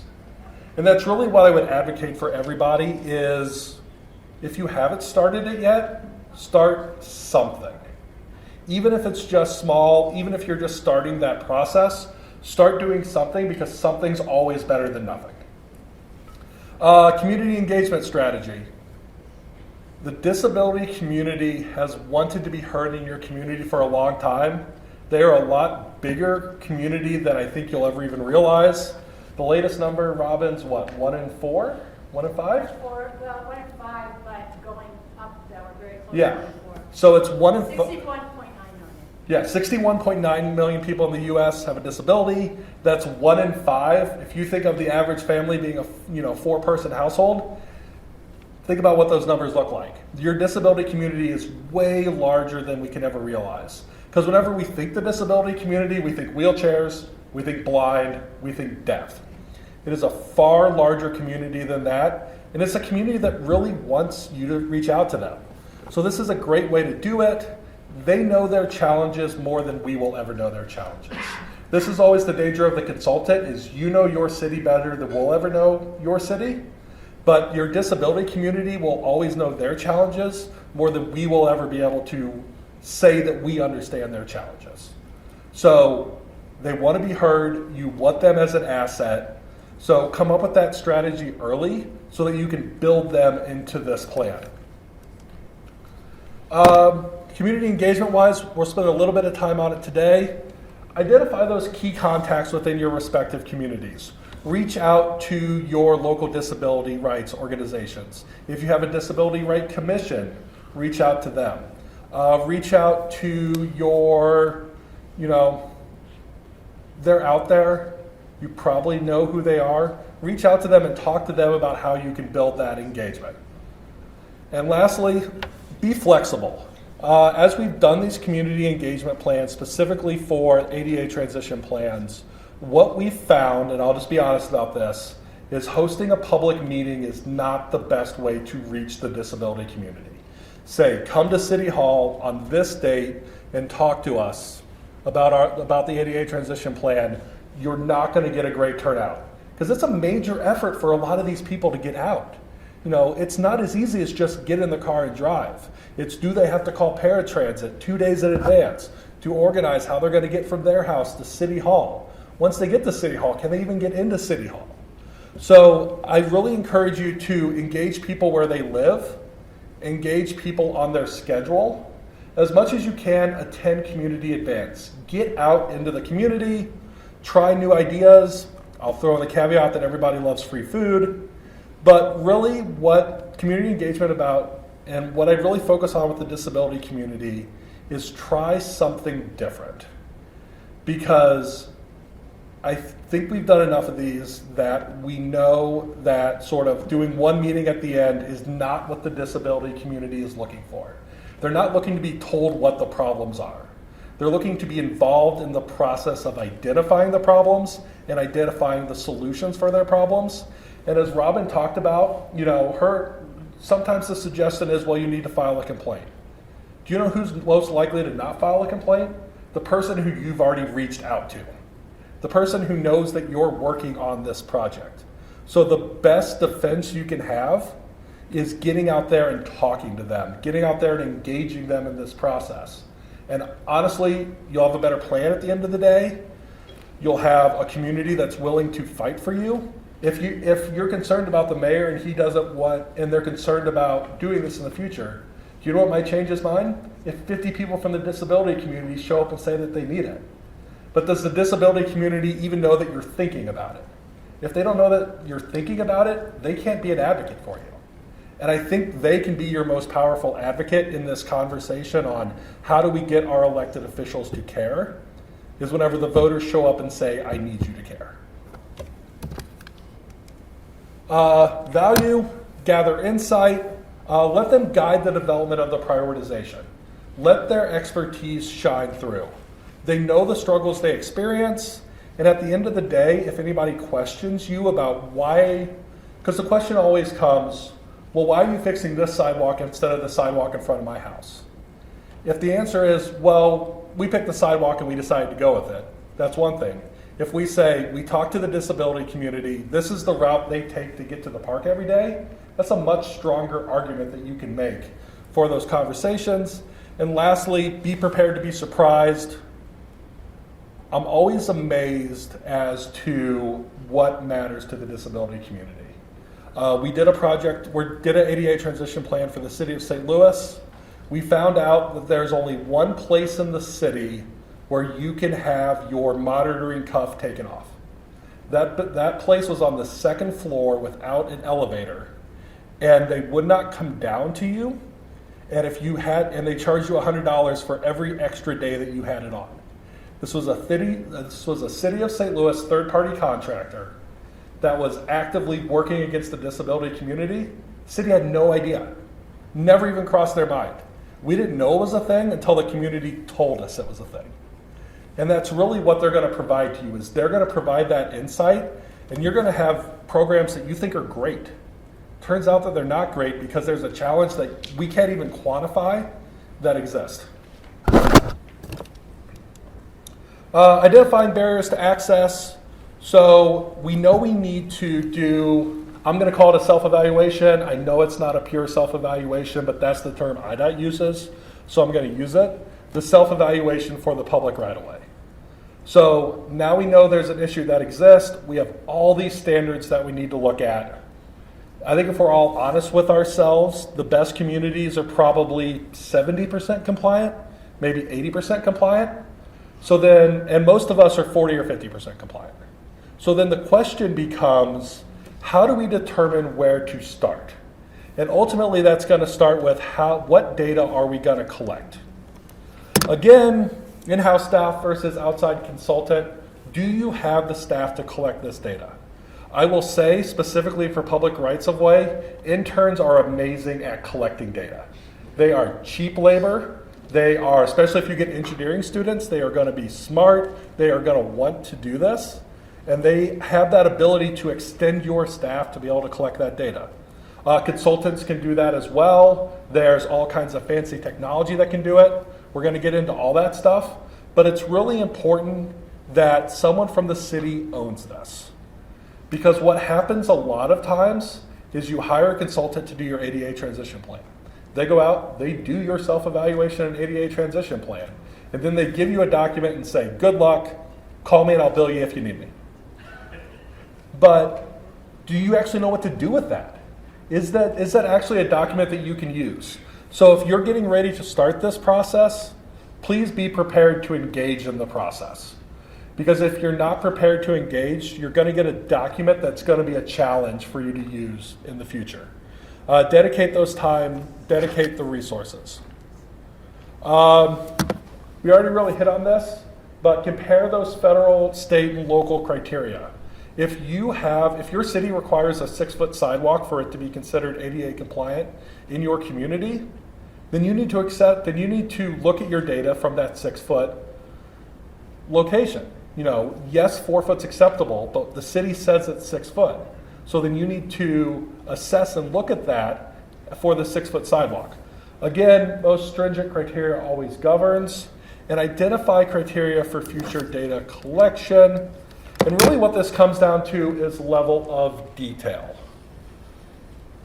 Saying whether something's compliant or non-compliant is a checklist. And we can give you guys those checklists. Those checklists are available online all over the place.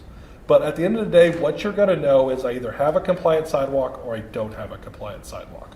What we'd like to encourage you to do is sort of move beyond that to what's the sidewalk that really impacts people. These pictures up here, both of these sidewalk panels are technically non-compliant. If you're in a wheelchair, is that the same level of non-compliance? No, it's a completely different experience. So from a pure legal perspective, exactly the same situation. But one thing that the federal government did do with this process is that they allowed us to prioritize. And maybe that matters to you, maybe it doesn't. It doesn't have to matter to you. But if that's something that you do want to be able to do, you need to make that decision really early in the process. Because if you collect the data, but the data doesn't let you do the prioritization that you want to do, then you haven't actually collected the right data. So I can't tell you what the right data is. That's up to you. But identify how you want to use that data. And once you know how you want to use the data, then you can determine what you need to collect. Because the most expensive thing you can do is collect all this data and then realize you didn't actually collect the right data. If you want to spend a lot of money and answer a lot of questions, collect everything and then have to come back to your city council and say, well, we actually need to collect all this again. With that, basically where we're at now in the process is we've identified the standards. Each city has gone in and determined what you want to collect. So the rest of this session is going to be entirely dedicated to how can you go about collecting this data. There's a bunch of different ways that we can do it. So whenever we come back from break, that's what we're going to spend the rest of our time doing. If anybody has any questions, Nick DeYoung here, I didn't introduce him at the beginning. He's sort of our lead sidewalk collector at Oates. So if you want to know what it's like to be out in the field collecting that data, Nick can go through his 500 miles of stories collecting sidewalk data. So with that, we'll take a break and we'll meet back up at 11:20. Thank you very much. So, methods to identifying barriers on the public right of way. So, the big thing here is there is no defined method to complete the self-evaluation. There's no perfect way to do it. Multitudes of methods are available. They are all correct if done properly. They can all be not correct if they're not done properly. It's about identifying the method that works best for your community. And really what we're going to go through is the questions that you kind of need to ask yourselves. And then based on those answers, I think the method that works the best for you will kind of become evident. This is one thing that I'm a big proponent of. The method that can be executed best is more critical than the perfect method. I think so many times we try to find that silver bullet that's going to answer all our problems at once. But it's about what works best for you. Just because it worked for the community next to you, if you can't execute the plan, then it's not worth having all this data. Because you're going to spend all this money, you're going to have all this information, and at the end of the day, you're not going to actually be able to do anything with the information. Lastly, one disclaimer I want to throw in here is that these are my opinions and do not represent the thoughts of CMAP or CMAP employees. I throw that in there just because I'm gonna get into pros and cons, and CMAP does not have an official position on what works best for you, but I will give my thoughts on sort of things to think about as we go through this. Jamie didn't ask me to put it in here, but I thought she'd appreciate it. So, the first question to ask yourself is, do I have the staff to do the work? And this is an honest conversation.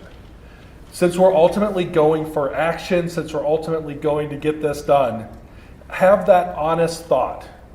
And even if you do have the staff, is this the best use of my time? Because if it's not the best use of your time, then find somebody else who can do it. Because what we find so much is we'll hear the answer of, well, my city manager told me I have to do an ADA transition plan. Did your city manager give you the time to do an ADA transition plan? No. So then what do? You end up not doing anything. And really what we need is that action. So if you don't have the time to do it, be honest with yourself and say, I don't have the time to do this properly. It doesn't mean you need to run out and hire a consultant. Maybe it's that someone else in your city does have the time to dive into this properly. Maybe it's that you're looking for a reason to make another hire anyway, and this can push you over that threshold for needing another person. But really, this whole question starts with, do I have the time to do this? And once you answer that question, we can start answering every other question that's asked here. Next question is, how are you going to store this data? You are going to collect a lot of data for the sidewalks. How are you going to store this? I know a lot of communities now are using GIS software. GIS software works great for this. But if you're not using GIS software, you can do this through Access databases. Honestly, you can do it through 1,000 sheets of paper that's every single curb ramp in your city. There's no wrong way to do this. But what it has to be is figuring out how we can collect the data. Because what we've seen multiple times is we'll go out, we'll do this transition plan that involves flying our entire city with a drone. And then at the end of the day, they're like, okay, tell me who your GIS person is. I don't have GIS. And then they're like, well, then what am I going to give you? Like, I've done all this work. The consultant's done all this work. They have all this drone data. But you guys aren't prepared to actually handle the data. And that starts with asking that question of how are you going to store, and ultimately, how are you going to use the data? Know what your end product is going to make your actual end product a lot better. Have that conversation of, do I need cost estimates? Or do I want to collect all this data and then I'll do my own cost estimates? What's my timeline for this? Is it gonna, if you're a city of 3 million people and you're financially constrained, it might take you 100 years to make your city compliant. Is that acceptable? It's an honest conversation you have to have early in the process. This is another big one. How are we going to update the self-evaluation? This is a snapshot in time. That's all this is. The next year, whenever it snows and freezes and thaws and everything else, the environment's going to change. So there is going to have to be some degree of updating that goes into this. So what does that updating look like? Have that conversation at the beginning so that your data collection method allows you to do that updating throughout. And lastly, what training is required to complete? If you say, I'm going to take this process on, I want to do this, what training do I need to do? If you are taking on this, I'd strongly encourage you to go to the ADA National Symposium. For those of you who don't know, it's a 3-day conference. It's being held in Kansas City this year. That is everything ADA. So there is an entire, I think it's like, what, Robin, 10 classes maybe? ADA Symposium? There's like 10 sessions, 7 classes per session, something like that, 70, 80 classes. Over 3 days. Yeah, and there's an entire run that's just dedicated to public rights of way. So if you think you need to get training, that's a great place to get a lot of training. But Robin's group offers webinars every single month. I'd encourage you to get signed up for that list and sign up for the ones that are interesting to you. So now we've gone in, we've asked those questions. We're going to start on the low-tech end, and we're going to move ourselves all the way up to the high-tech end. Paper inventory. This is an acceptable way to do an ADA transition plan. You don't have to do all the GIS stuff, everything else. The big advantage of it, you need a level, you need a tape measure, you need a whole bunch of paper. That's pretty much all you need to do a paper ADA transition plan, or paper self-evaluation. Standardized forms are available. The one that I have on the screen here is from the Ohio Department of Transportation. Minnesota Department of Transportation has it, and you can kind of modify it for the Illinois Accessibility Code and IDOT standards. But those forms exist. You don't need to go out and create all these forms yourself. And it's just answering a series of questions. It's either good or it's not good. So the advantage of the paper inventory is you can start on this pretty quickly. The cons on it, number one, I will say it is time consuming. The first one that I did, we did paper inventory for every single pedestrian traffic signal in a city of about 60,000 people. We had so much paper at the end, it was awful. But it can be done. Cataloging data, what are you going to do with this data? It's so much data, what are you going to do with it? The other challenge I'll say for the paper inventory is that prioritization. What paper inventory is going to tell you is compliant or not compliant. What it's not going to tell you is it just barely non-compliant or is it really non-compliant? And I think what we find over time is most cities, I'm not going to say every city, but a lot of cities want to focus on those areas that are truly impacting people. And what the paper inventory doesn't let you do is create that separation so that you can identify sort of barely non-compliant versus completely non-compliant. Cost estimates. To me, the biggest advantage of GIS, the drone data, the proprietary software, all that, is the ability to run cost estimates within that software. That does a very good job of running cost estimates across an entire city and coming up with that information. So with paper inventory, you're going to be doing it on a curb ramp by curb ramp basis. You're going to be doing it on a sidewalk by sidewalk basis. The maintenance of the self-evaluation, if you want to do this again in 3 years, you're printing off another stack of paper and you're heading back out in the field. Lastly, and this came up before in conversations I've had with people, is that transparency with the public. If someone asks to see your self-evaluation and you show up with a giant stack of papers, they're going to ask that question of, what am I supposed to do with this? It works for you internally. How are you going to present your information externally? And that wasn't on the list of questions, but I think it's an important question to think about, is this is intended for the public to see it. At the end of the day, this is a public document. You're going to put this out for public comment. We're going to talk about this for the transition plan section tomorrow, but minimum 30-day public comment period in which anybody can review your plan. So as you go through this process, think, if a resident asks me about this plan, am I prepared to stand behind this plan? So I think that goes into that thought process as well. I'm going to take a break on each section. Does anybody have any questions about the paper inventory? 1 second. Well, I'm just curious, maybe we're getting to this, but so that Ohio sheet evaluating the curb ramp and that, do we have a feeling for the time estimate to do an intersection and multiply? Like as far as what kind of procedures you've done, I know what we did.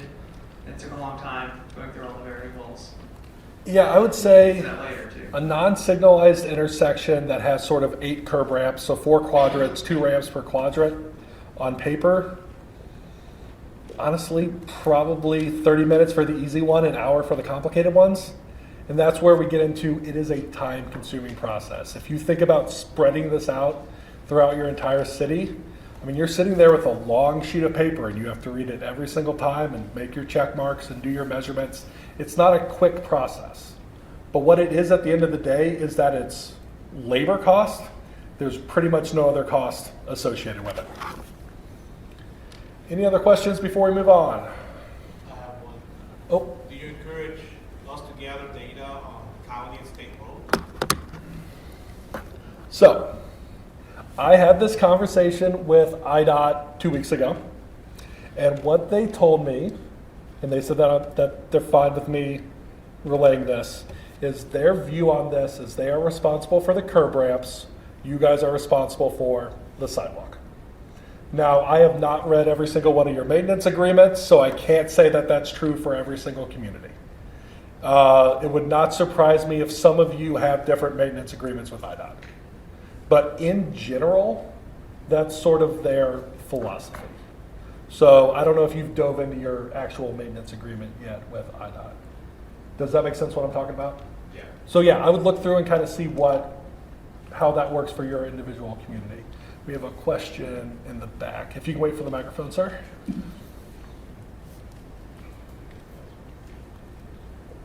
This is more of a comment than a question, because I'm kind of like IDOT. I'm a county agency, Will County, and 96%, I just got done with my transition plan, so I'm educating myself even further.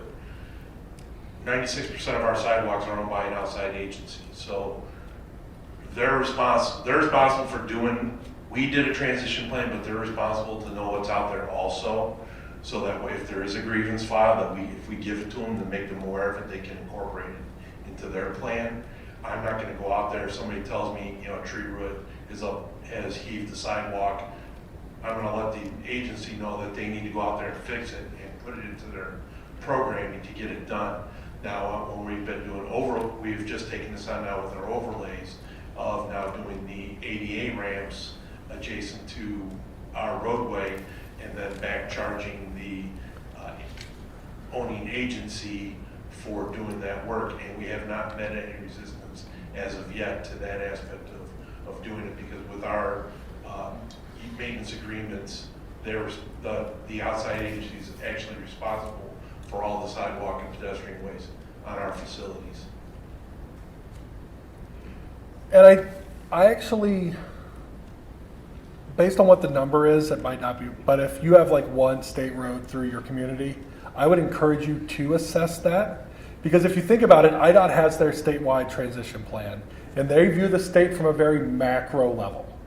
Even District 1, I don't know how many miles of sidewalk they have, but I'm sure it's an astronomical miles of sidewalk. So what that does is it allows you to say, this is a priority in my community.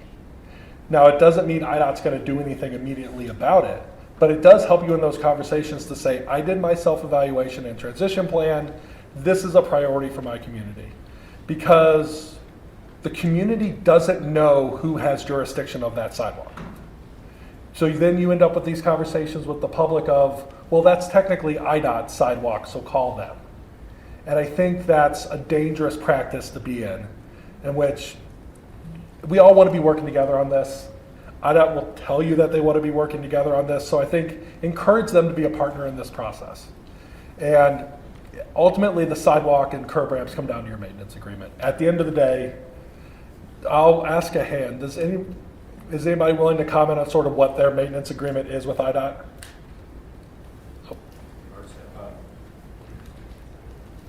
Ours has a very interesting clause in it, except District 1.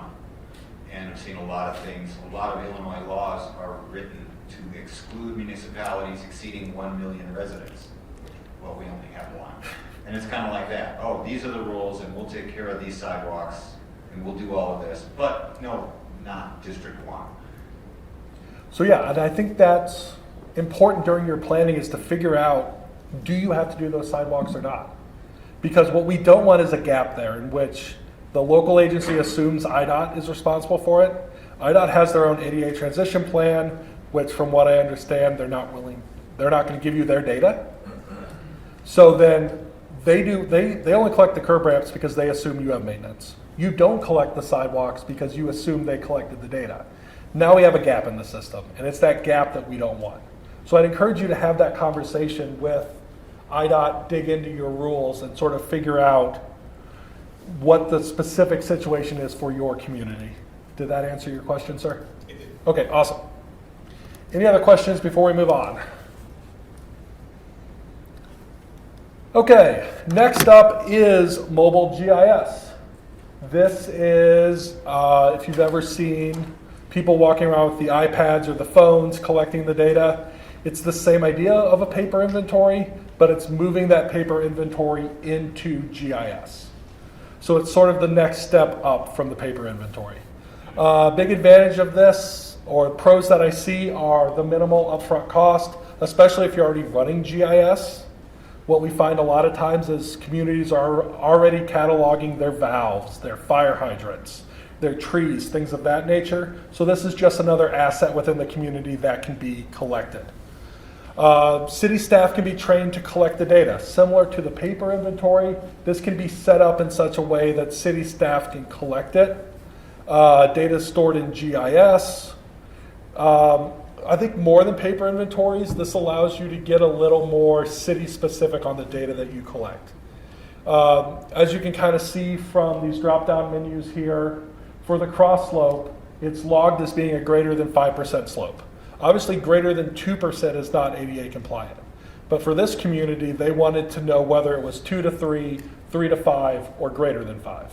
The reason they wanted to have that information was so that they could prioritize in the future.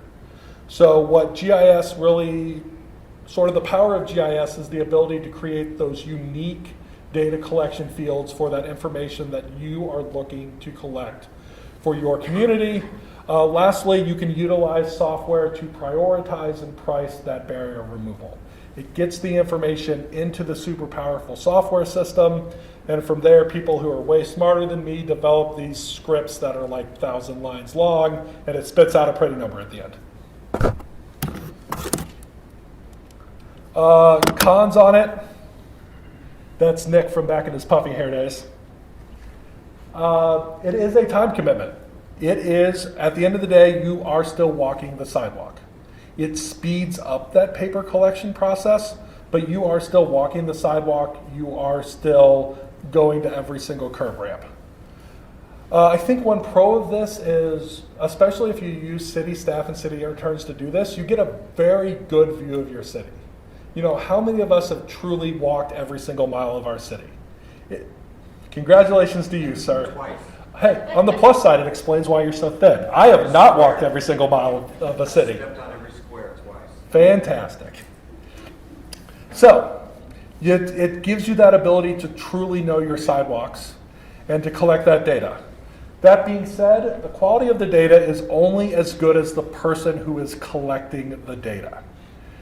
The GIS does let you set up drop-down menus so you get sort of consistent data, but if the person who's collecting the data doesn't know what they're collecting, it's still not good data. And especially for a macro level of an entire city, it's a challenge to find that bad data.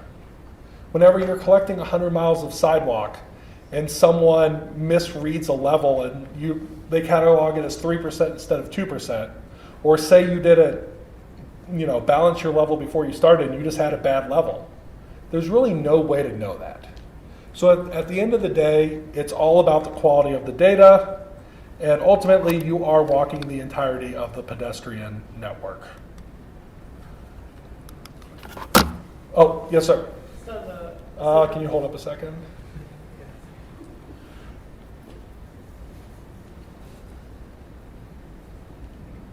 All right, so on the mobile data collection, I don't want to get too in the weeds, but I'm looking toward a community that wants to create a new plan next year and going into this. So I want to take advantage of the experience in the room.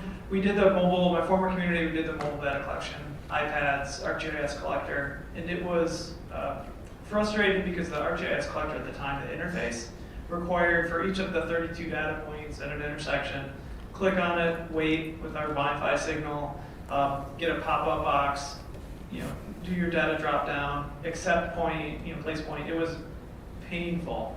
And at the time, we were working with the consortium, so we may have other consortium communities in here, but that's what existed within the bounds of ArcGIS collector. I think that's a retired platform now. So I'm wondering if you or anybody else have experienced, I could envision the paper sheet, each of the 32 variables, toggle, or click, boom, boom, boom, on one screen rather than having to do 4 steps and wait for each of the variables. So I'm wondering if anyone has had a good experience with the mobile and whether that's improved to be able to do the data entry quickly.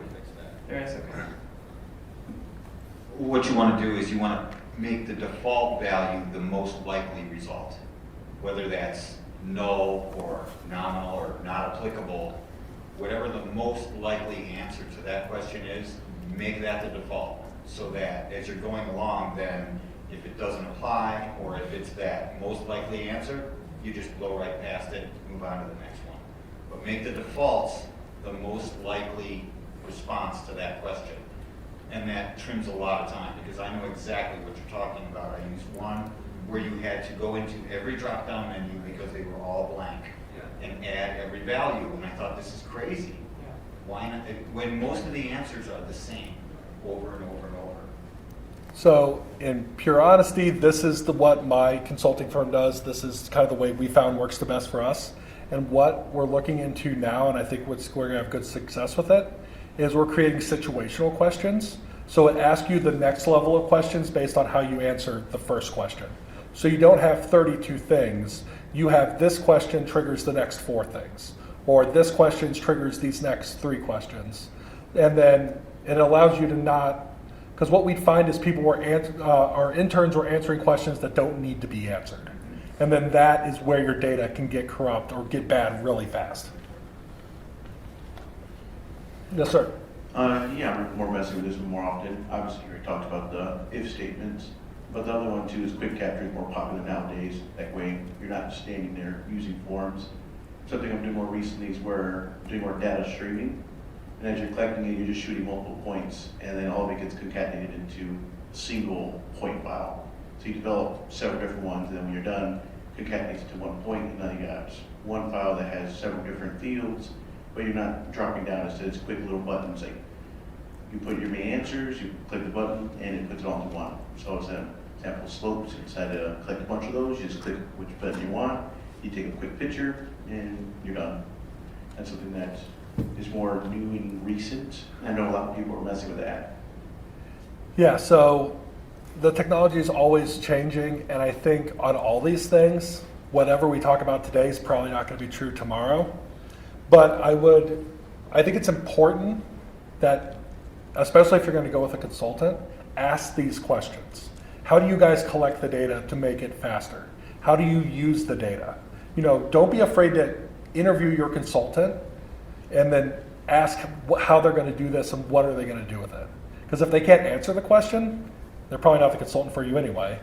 And, to find that best one. Because, like the gentleman talked about, this world's changing all the time. And it's getting faster, it's getting different. So find that consultant that can really help you with that. Any other questions on this? Oh. For so about quality control, one thing we ran into, ironically, since we do have city-issued phones, anytime we're shooting GPS points, we ended up finding that the accuracy was like, my case, it was like 136 feet. So we're looking more into actual like different Trimble GPS heads, like DA2. What were your guys' workaround, or places where, let's say you did have field workers who didn't have such GPS heads? Did you have to manually plot it out, or Yeah. would you prefer using a GPS head? So what we use is we use the Trimble R1, I call it a puck, that has like real, and basically you clip it to the top of your hat. And then since we have survey, we get access to the RTK network. So we do real-time data correction. So yeah, so we're typically 2.5 to 3 feet is where we're at. Obviously, you can always go in and manipulate those points at the end, but that is another really important question to ask is, do you have that ability, like how accurate is this data going to be? Because if it comes in at 116 feet, you haven't really collected anything of value. So yeah, so since we are a company that offers survey, we do get access to that network. I don't know how many cities have access to that accuracy, but if you have access to it, it's a great way to do it so you can really cut down on post-processing. Oh, you got a... It comes down to time and equipment. If you have better equipment, that's more accurate. But the thing that makes GPS more accurate is time. The longer you sit the receiver still and let it chug away and average out the error, the better your results can be. But you can't sit there for half an hour. Yeah. And that's how long it takes.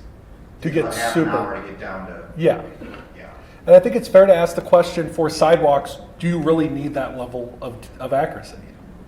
And one other thing that we've started doing in the office is like driveways. We'll preset those points before we even go out there. Because for a driveway, as long as you're on the driveway, it's the driveway. So then you don't have to worry about the 116 foot because it's set. For the vertical displacements, yeah, you're going to have to set that time, give yourself a little bit more time to get that accuracy. Or if you have access to survey grade equipment, you can do it that way. Yeah, or you can do it that way. Again, there is no right answer to this. I think the challenge is we all want this perfect answer that works. And there is no perfect answer that works. What there is a bunch of really good options, and the perfect answer for you is going to be different than the perfect answer for somebody else. Not hearing any more questions. I'll add to this the cons. A lot of times, this is where consultants start to get involved. So with that, you have a third-party company that's going to be doing work on this. So that's an expense, number one. And then number two, how are they giving this data back to you? Are they doing all the work and then giving you a finished product? Or are they including you? Do you want to be included in the process? Do you want to know how they calculated all this data? Because ultimately, this is the city's responsibility. The city, the village is going to be responsible for carrying this moving forward. So the third-party company or in-house expertise with GIS, what happened to one community we were working with is they had a GIS person who was amazing. He was so amazing that the larger city poached him. Now all of a sudden they had no idea what to do with their GIS system because they didn't come up with those controls in case that one person left the community. So as you start to get into GIS, have manuals, have backup support. Don't have it all on one person, and if that person goes, all of a sudden you don't have a usable ADA transition plan. Because I will say if you do get into GIS, you're going to end up leaning on that for a lot of how you do your ADA plans. Does anybody who has, I'll ask you, sir, since you said you just finished it, did you do yours in GIS, if I can ask? Yes, we did pretty much this way. Yeah. And have you guys had that thought process of how do we take ownership of that data?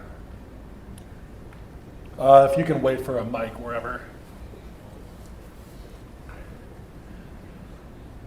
Our situation was a little different. We originally were having the consultant going to maintain the data for us, but in the process of us gathering the data, we brought in a GIS technician. So right now we're in the process of, once our GIS technician gets some time to be able to transfer the data over to him for him to manipulate for us And I think that's a good example of you asked those questions and you identified that that was something that you thought would provide value in the future.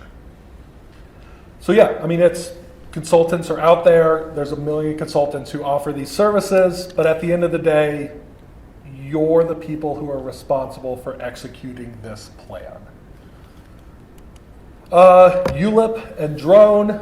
ULIP, for those of you who might not be familiar with it, that's the Segway. If you've ever seen or heard about the Segway that can ride on the sidewalk and collect all this data, that's what the ULIP is. Ultra Light Inertial Profiler, I think is what it stands for. And it is, the pro of it is quick. And you collect a lot of data. So you fly a drone or you take the ULIP, you collect the data quick. You collect millions of points of data. You end up with, you're going to know the condition of every single sidewalk panel in your city down to like 20 shots within that sidewalk panel. And what that gets you is you're going to have a very detailed view of what your sidewalk looks like. Another big advantage of this is you don't have to be the expert to do this. This is going to be done by a third party. You can hand it off to them and say, calculate all this information for me. Also, very detailed prioritization, very detailed cost estimates. At the end of the day, what you're going to have is a very detailed view of your city. You're going to know every inch of sidewalk. And that can be a very powerful tool that can be used. It limits field time. Really what that comes down to for me is safety. Every minute that we got someone out in the field, we're walking next to busy streets. To me, the biggest pro of the field time is the safety. Lastly, it eliminates human error. This data is being collected by a machine. It's not someone who's there answering questions, measuring, is the level right? It eliminates that human error. That being said, the cost can be significant based on the services that are being provided. And really what this comes down to at the end of the day is the data processing. This is that question of what do you want this data to be? Because this data can be manipulated in a million different ways. But really it's what do you want the data to be, and the cost is going to be based on that. The other thing I found is that the fee schedule can be incredibly complex. It can be, I can do this for you for this price, but I can do this for you for this price. And if you don't know exactly what you want, it's hard to determine that fee schedule that works best for you. So if this is the way that you're going to go, I would strongly encourage you to sort of educate yourself before you engage the consultant. Have a good feel for how you want to use that data. Because with 1 million data points, you can do 1 million different things with that data. And if you know how you want to use it, it's going to let the consultant be way more focused whenever they start doing that work. The more customized the self-evaluation, obviously, the higher the cost. So again, that focus, that knowledge. Other cons I see with this is the third-party company is going to handle and process your data. Unless you are a very advanced GIS department within your community, you're probably not going to be able to modify or change that data. The data is going to be coming from them, and you're going to be getting a final product. So it limits that ability to customize that data, especially after the fact. Paper inventories, if you decide 2 years from now that you want to collect your data later, you change your paper inventory.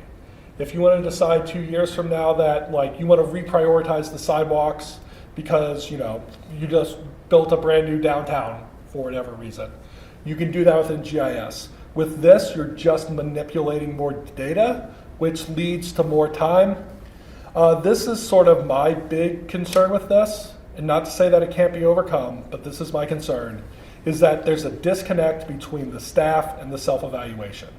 You are handed a final product, and if you're not prepared to be engaged with this entirety of the process, are you prepared to use the data yourself moving forward? This is the ultimate snapshot in time. They run those ULIPs over there, they collect all the data, and then if you want to reassess your city, they're going to run all those ULIPs over again and recollect the data.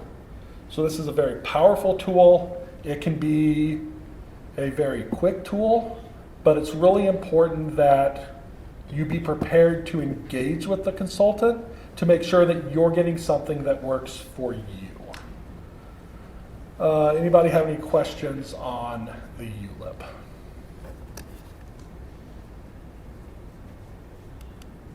Not seeing any. Just this is a brief little segment of, this is all the data that they're getting. As you can see, each one of those is a grade break of some kind.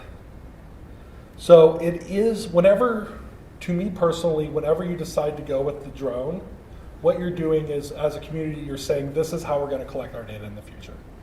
And if that's the commitment that the city wants to make, very powerful tool, and I'd do it. But you are making that commitment. Data overload, it's a lot of points. Proprietary software. Picture on the right is from Deep Walk. They are a company out of Danville, run out of, I think they're an offshoot of University of Illinois, Urbana-Champaign. I know they've done some work up in Chicagoland. I don't know exactly how much, but this is just one example of proprietary software. There's more companies every single day that are offering this software in which you take your phone out there and basically it's using some version of AI to evaluate your condition. Biggest pro, user-friendly software. These are technology companies at their core. These are, what they do very well is come up with very user-friendly software. It is software that you can send your intern out there and they can collect that data. They're going to have an app that tells you how to collect that data. It's that easy to use interface, third-party support, and really there's no upfront hardware cost. Everything's being done through the phone, and they're doing it all on the back end. Other pros of it is they can then process all that data. They process all the data. They can give you work orders. They can give you prioritization, cost estimates. All that stuff can be done. Obviously, there's a cost associated with everything, but this really is sort of handing it off and letting somebody else process that data. Cons, and I haven't talked to some of these proprietary software people for a while, but I know a big issue was it's their data. They own that data. So not only are you paying for it up front, but is there a licensing fee? Is there, understand that cost and that cost could move into the future. I'm sure you can pay more up front to take ownership of the data, but know that going into that conversation. How can you access the data? If you want to view that data, what does that look like? Are you logging into their system to do it? Is it data that you can have on your system? And then ultimately, what's the fee schedule to use that data? Is there ongoing maintenance that goes along with this? Yearly fee to access the plan, and ultimately the question becomes, question. Yeah, on the data aspect of things, the one thing to keep in mind is when you're doing your agreements, another one of my duties, FOIA, is to make sure that they understand that if you get a FOIA request, that they have to turn that data over to you because it is public data, and they have to follow your timelines, and it can't be at their own free will of when they can get that data to you. So that means I've had some issues on some other different agreements with some FOIA language, but they need to understand that aspect of legality also. And I think that all goes into that third party owning the data, in which, it's the third party, but you guys still have your obligations under FOIA. Any other comments? And lastly, to me, the big question is, how are you going to update your plan? It's how are you and the third party going to interact together to update that plan? I will say minimal customization, since this is all sort of back of the computer, AI sort of things, they collect what they collect. And what they collect meets the requirements of ADA. I'm not going to say that they are not acceptable options because they 100% are. The question is, does it let you do the prioritization that you're looking to do? And I think that they can do it, but again, that's those upfront conversations, because does that impact the fee schedule? It may or it may not, based on who the company is.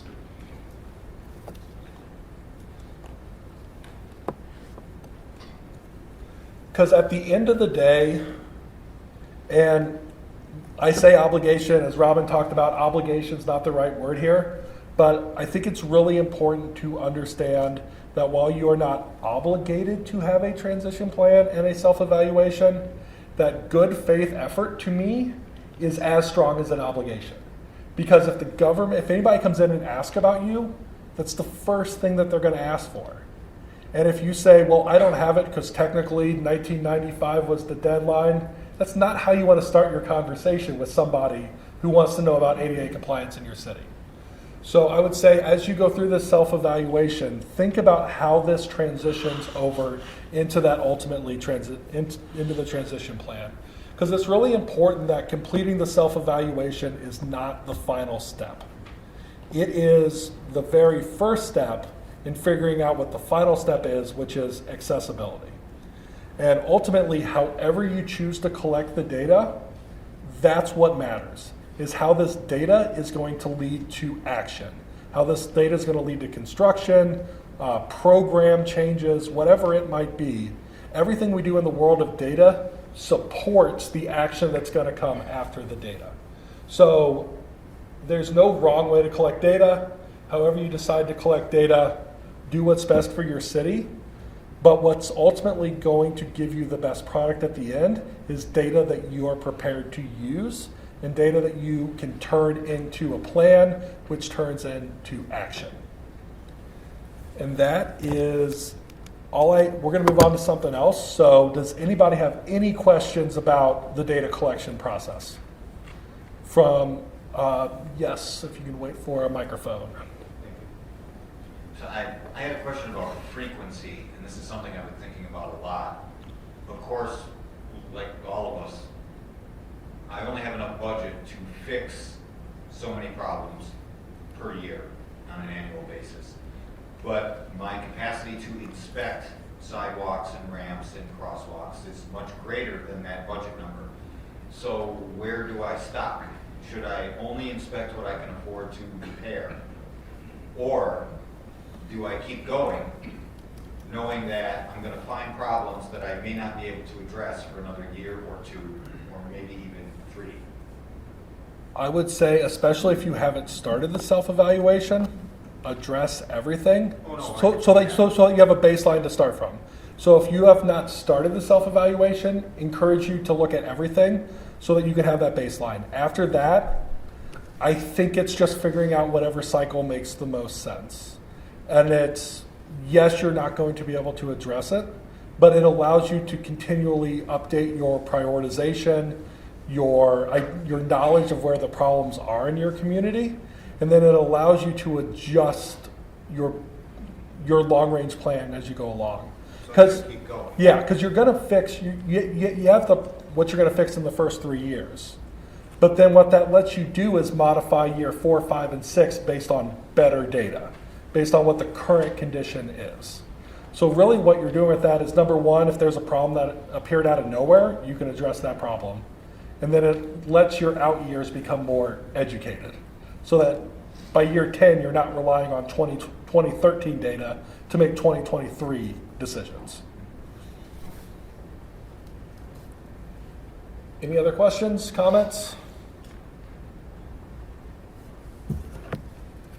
Not seeing any, we will move on to cost estimates.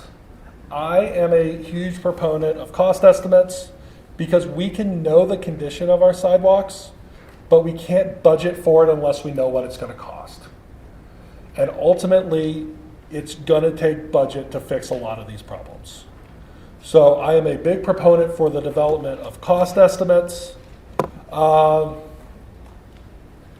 guys know how much work costs in your city. And if you don't think you have those numbers, reach out to your local communities and sort of build that up. With that being said, I think it's important to include contingency, inflation, unknown construction cost, and really those ancillary costs that we don't think about. Probably the biggest one that we'll see is we're going to fix the sidewalk in this block. It's 200 foot long, 5 foot wide. So I'm going to put whatever your number is, $10 a square foot for that. But then you realize that all your entrances are 8% grades. So now you have to reconstruct an entrance 20 foot on the private right of way to make that sidewalk compliant. Was that built into your cost estimate? Because if it's not, then your cost estimate isn't close. And I think that is the value that we can get out of GIS, the ULIP, et cetera, is that ancillary cost that we need to take into consideration. Is what else do we have to fix within our sidewalk in order to make our sidewalk compliant? Are we adjusting inlets, valves, manholes, all those things at a significant cost of the construction? And the quickest way to derail momentum for executing the plan is poor cost estimating. If you go to your council and say, I can fix 3 miles of sidewalk for this number, and then you fix 1 mile and come back the next year, it's going to be harder to get that money the next year. So I think it's going to pay for itself tenfold to spend that money up front to get those accurate cost estimates so that you can have those honest conversations in the budgeting process for actually continuing to build momentum as you go along. Other things to consider: does this project require engineering design? It may or it may not, but that's a cost that goes on to this. If you're getting right-of-way is never cheap. Utility relocation, right-of-way needs. A big one that I've seen a couple different times is just for getting overhead and profit. Whenever we do our cost estimates for state and we line everything out, and then we take our sidewalk number and apply that to our ADA transition plan number. But what we don't put into that is the contractor's mobilization, their traffic control, their overhead and profit. All those things that are accounted for somewhere else in our big projects also need to be accounted for in our sidewalk planning numbers.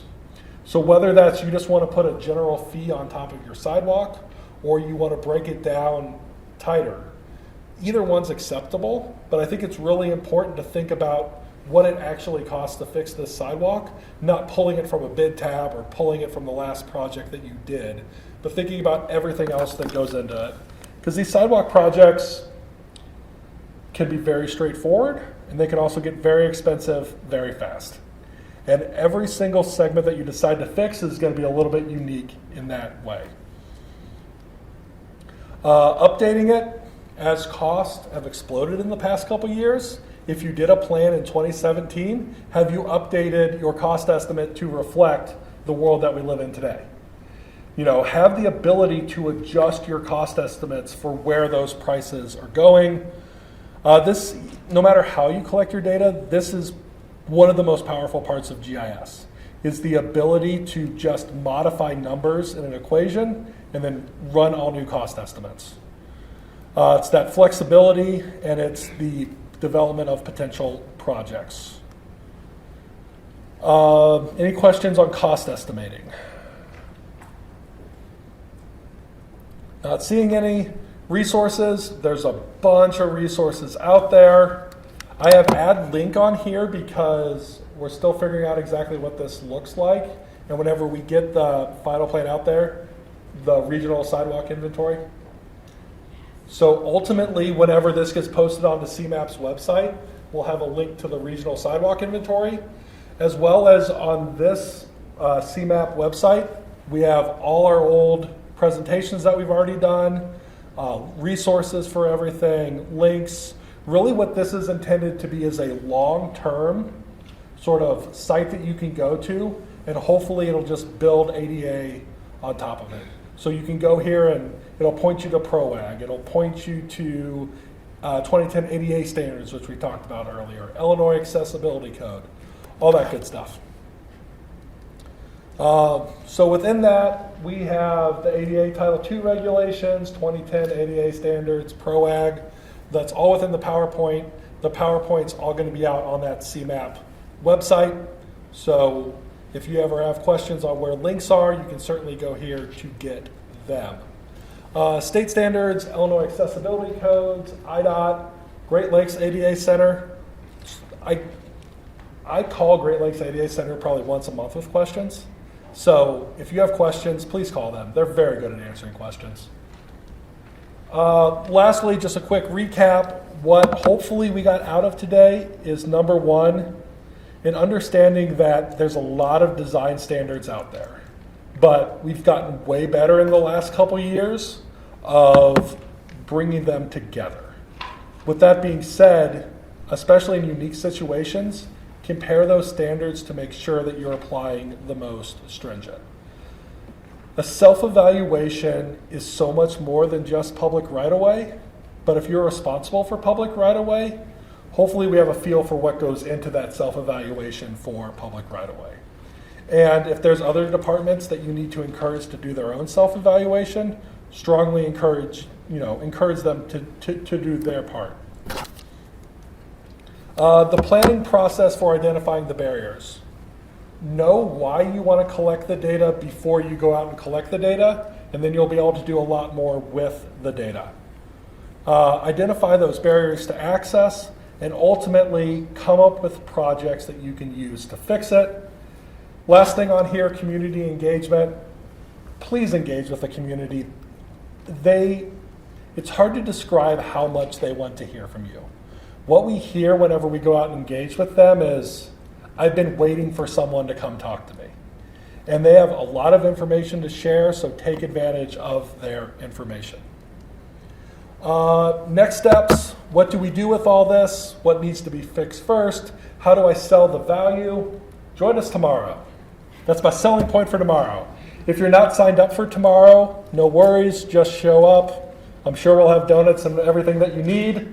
We are in Aurora tomorrow, Aurora Police Station.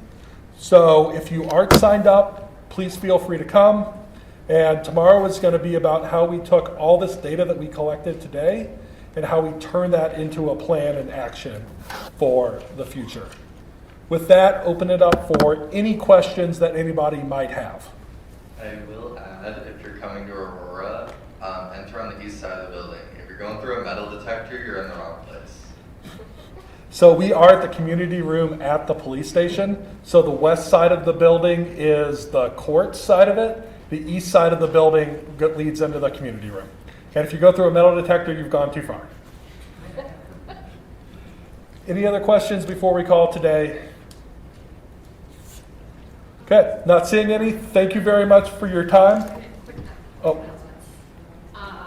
You would take the microphone? Sure. Sorry to keep you here a little bit longer than you need to. Again, I want to thank you all for coming out today, and I really want to thank you for all your questions and comments. We are going to do more of these trainings. So we have 4 different modules. Tomorrow is module 4 of our training. So we're going to reassess over this summer and come back in the fall. So things like, hey, our village board isn't on board with this. That's great stuff that we need to know. We could market this better to ILCMA and through the mayor's caucus and things like that. So we can do better outreach to the people that need to have that done. Where there's other gaps in the training, let us know. We're going to be using the summer to really refine this, because ultimately this is for our region, our communities in the region. So we want to make these training sessions as useful as they can for you, the implementers. You're on the ground, you're the ones doing the work. So we want to make sure that we provide the best possible information and resources for you all. So with that, I know there is also a survey that will go out. So I encourage you to fill out that survey. Give us that feedback, and then you're always welcome to contact me or anyone else from the team as well. So thank you again.